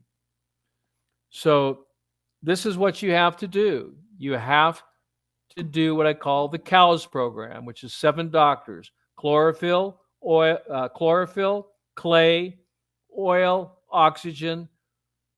W is for water, S is for salt, sunshine, and sexercise. So those are the 7 doctors that you implement into your life. And as you do that, you're going to have better health because you're going to have a cleaner environment in which the blood can thrive in. All right, we have another question. This is from Marla Marie. Where are you going to find real alkaline water? Doesn't it lose its alkalinity once it's in a plastic bottle? Also, just a quick question. What can a person do to protect themselves from these cuckoo towers? I call them the towers of Babylon. I mean, you can do everything in your power to maximize eating well, exercising, etc., but we are surrounded by the towers of Babylon. So Marla's question first: where to get true alkaline water, and then the towers of Babylon. Yeah, you have to make it yourself. I mean, when you put something in glass, you can retain the pH and you can retain the electrical energy probably for 30 days. If you refrigerate it, you can probably do it a little bit longer, but the pH is fairly stable. What you lose is the electrical potential of that water. So what happens is water has an affinity to cluster. So you want a functionally structured water in a monomolecular state that's filtered and clean. Distillation does that, but once you distill it, it's electrically neutral. So you have to actually add back in the alkalinity. Well, they have machines that do that. Some use force, and other uses a field of energy that's created using titanium platinum plates, running electricity and creating a field that breaks up that molecular clustering. So yeah, it's been part of my work. If you go to YouTube under Dr. Robert Young, and then you go to playlist, and then from there you can see there's about 3,000 videos. But what you want to do is go to the heading that you're interested in, is how to make alkaline water, or what is alkaline water. I've got many tapes. I've also got an interview on YouTube between Dr. McCullough and myself, where I'm talking about alkaline water and how to make it and how to structure it and how to store it, because it does lose its electrical potential, which is critical for our life force energy, because H2O, here again, our body needs it. It uses it. Water is used as a catalyst to distribute various nutrients, and so yes, and we're always replacing it. But you should be replacing it with at least a pH of 9.5, and so I do recommend the ionization, filtration, functionally structured water purification systems. Just using reverse osmosis does not ionize or functionally structure water. It doesn't raise the pH either. So it only takes care of one aspect. It doesn't do a very good job doing that, and that's just cleaning out the impurities. But alkaline water is a huge subject, of which I could talk for several hours on.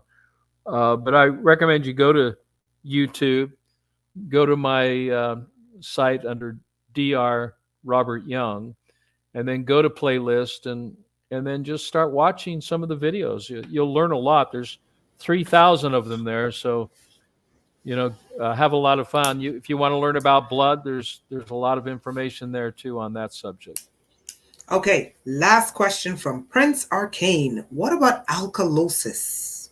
Alkalosis.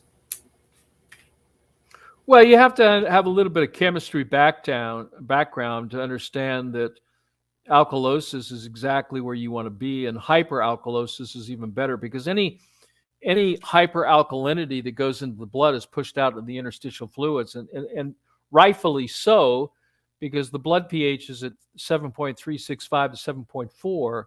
The body pushes any excess alkalinity or excess acidity out into the interstitium.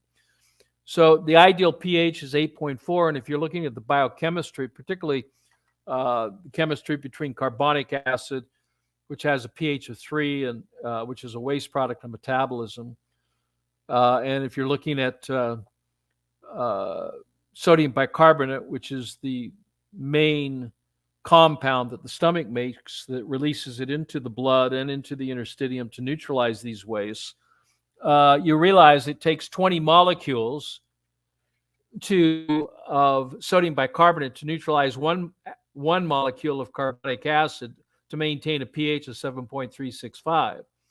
So you're constantly in a deficit. And if you read my work on this, this is why we age, is we're constantly every day losing some of our life and light by going into latent tissue acidosis and mild acidosis, as the body's trying to restore alkalinity, because we're not eating enough alkaline foods and building blood and various things that need to happen. So it's literally impossible to be in a state where you're over alkalizing, because any hyperalkalization with high pHs, even with water, is going to neutralize the hydrochloric acid in the stomach, which is ideal. That's exactly what you do. So I know you've heard opposite of that, in that hydrochloric acid digests food, doesn't digest anything. It falls into the gastric pits and as a waste product of sodium bicarbonate production. And if you understand the biochemistry, then you'll understand what I just said. It's a waste product of sodium bicarbonate production. So the purpose of the stomach is to alkalize food and purposely increase alkalinity for the blood. And it needs salt, it needs water, alkaline water, it needs salts, whole salts, not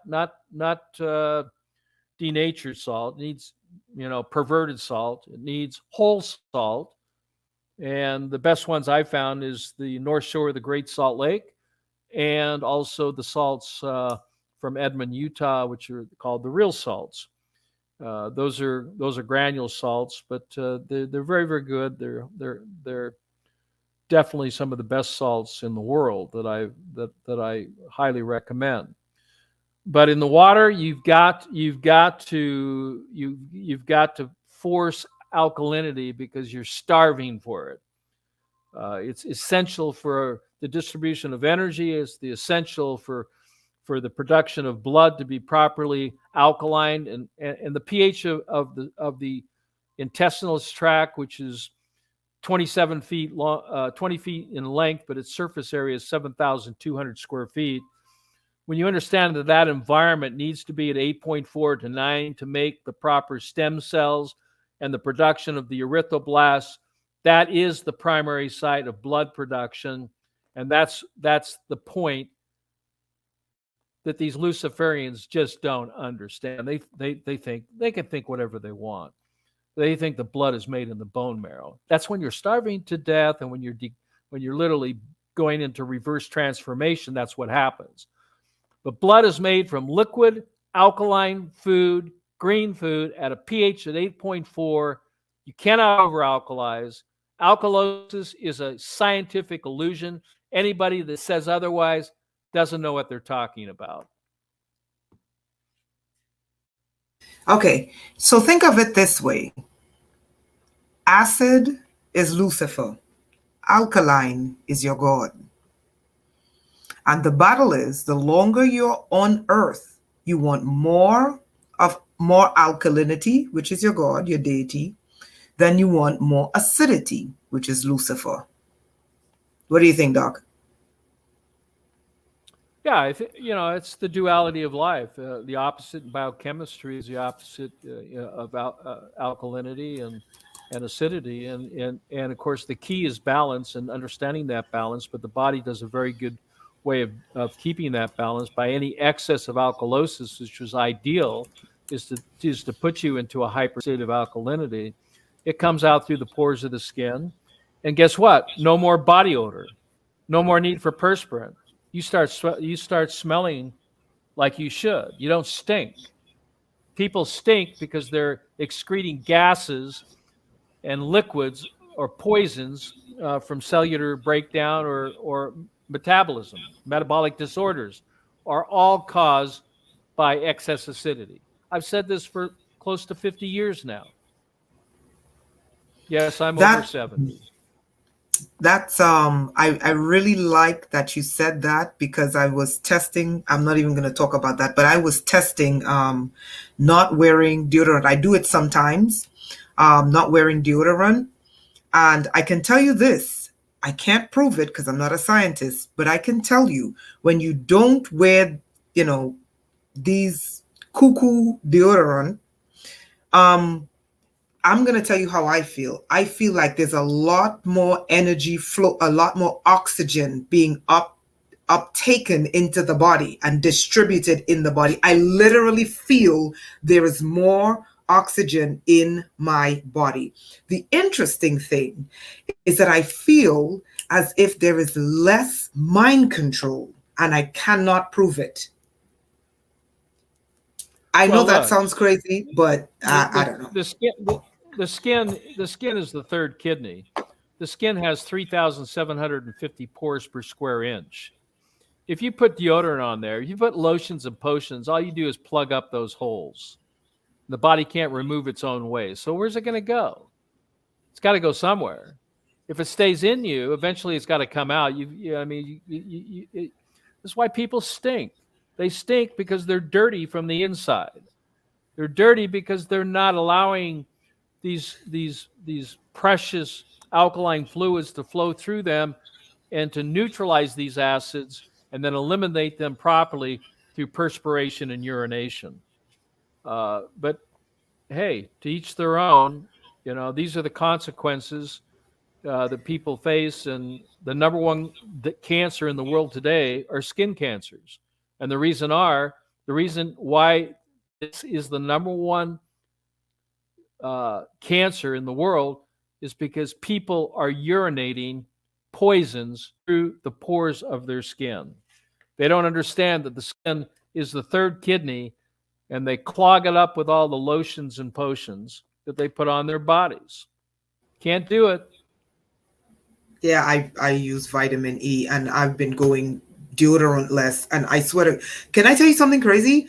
I don't know what they're putting in these cuckoo deodorants, but I notice whenever I wear it, I swear, because I live in New York, right? The mind control is stronger. I know it Well, sounds crazy, guys.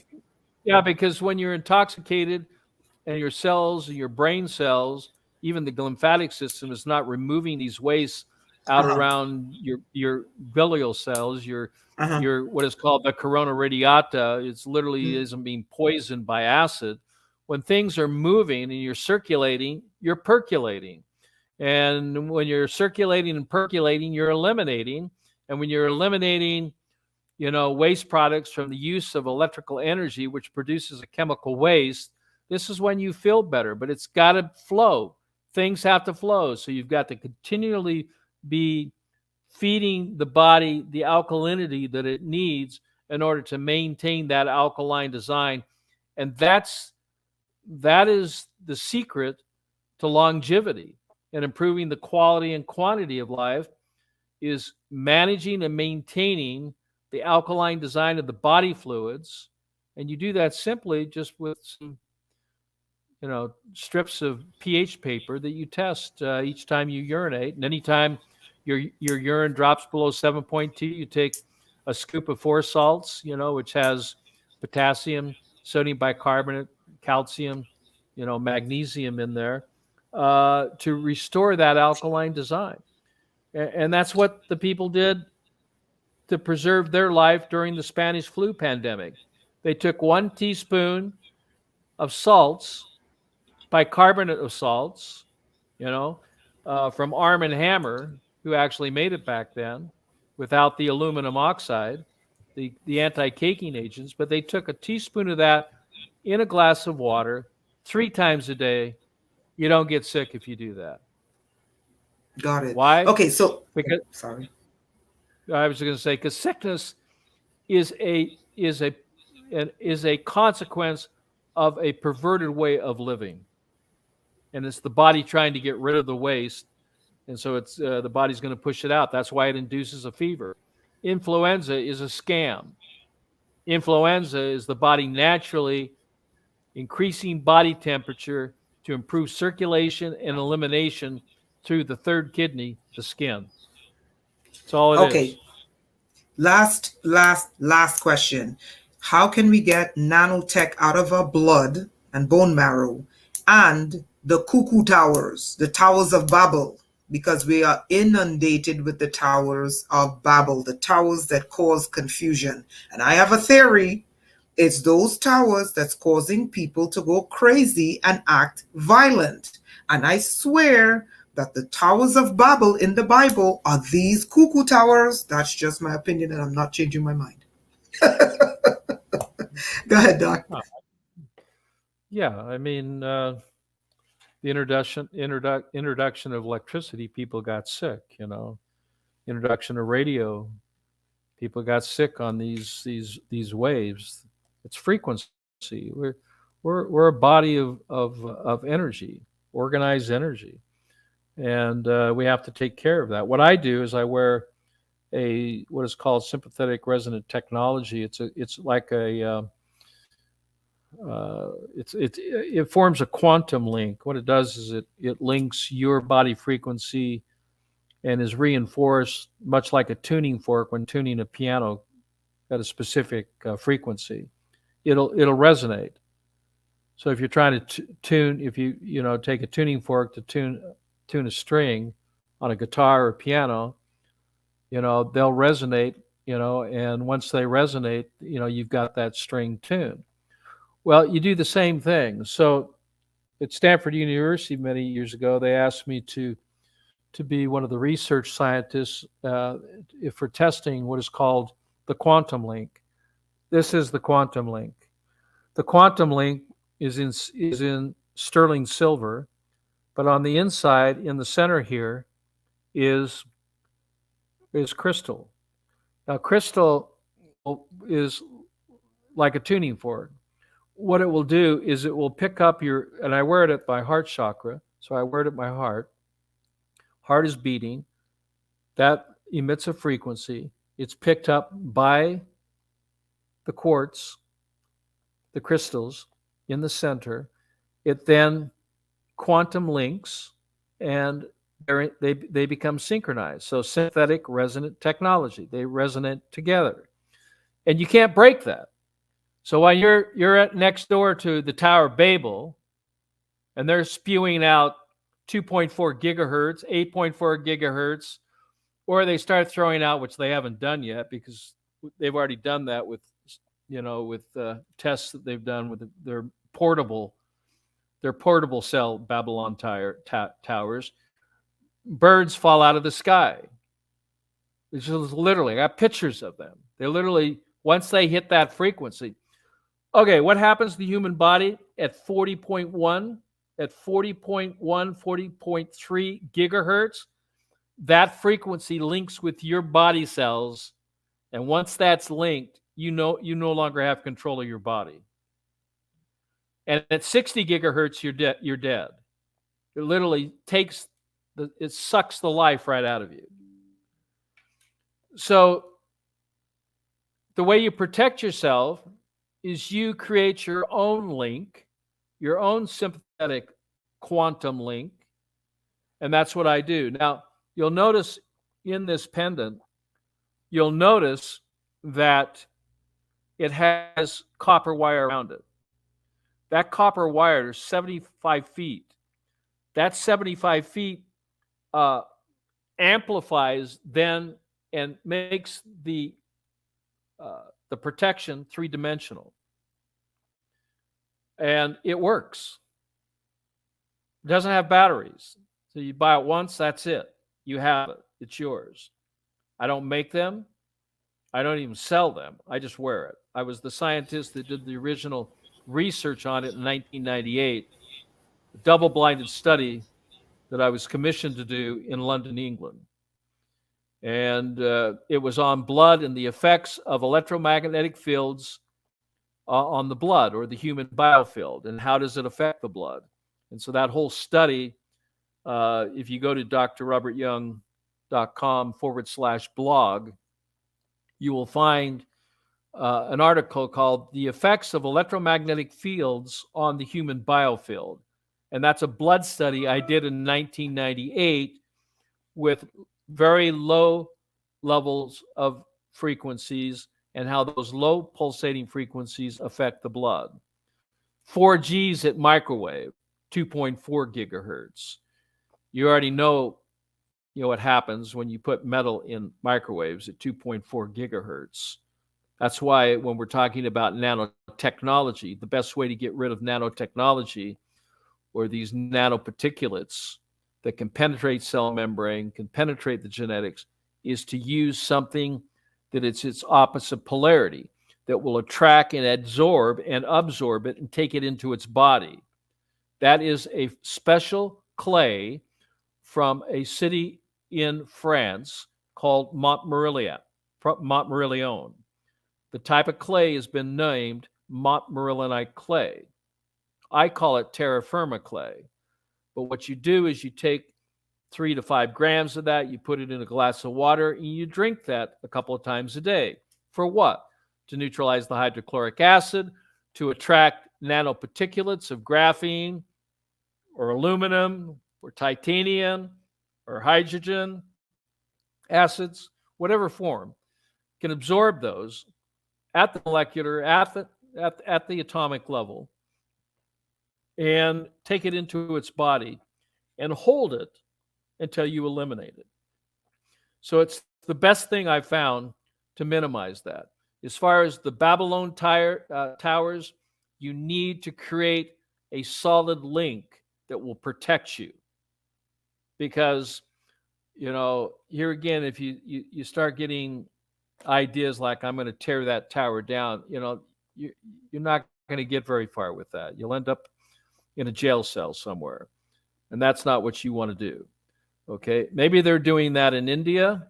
They're burning these towers of Babylon. But here again, I'm not encouraging that. I would never encourage anything like that. What I'm encouraging is you take care of yourself.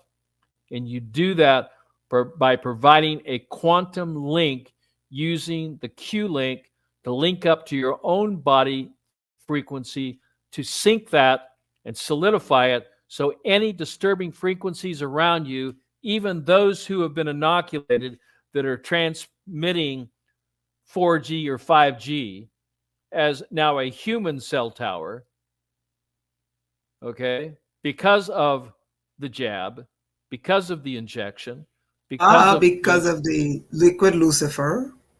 because of the liquid Lucifer, yeah, the luciferase, which is an actual enzyme that destroys cell membranes, destroys cells.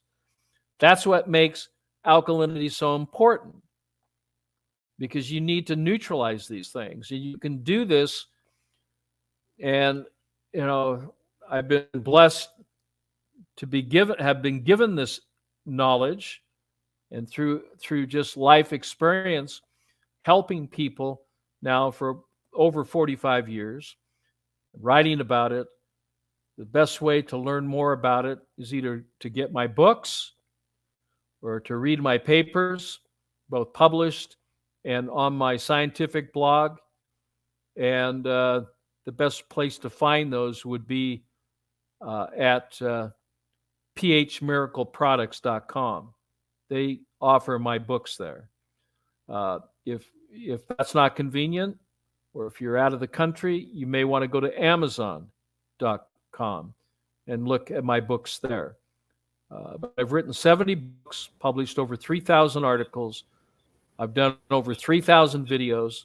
I've done hundreds of these interviews, conversations, and lectures. You can go to my Dr. Robert Young, or on YouTube, and you can watch the Harvard lecture presentation that I did. Where can we get the Q link? Where can we purchase the Q link? That you have to write an email and request it.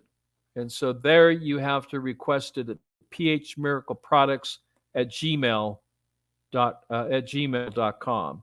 So phmiracleproducts@gmail.com. Say that you heard about this quantum link to protect me, or to protect you from the toxic effects of electromagnetic pollution, particularly 4G and 5G now.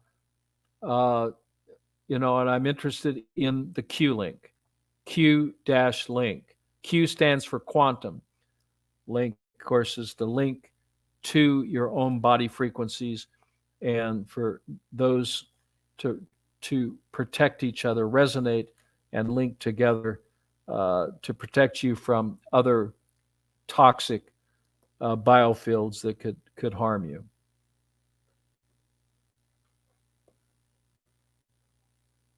Okay, guys, Doctor, thank you so much. Again, I apologize for Melinda not being here, but go ahead.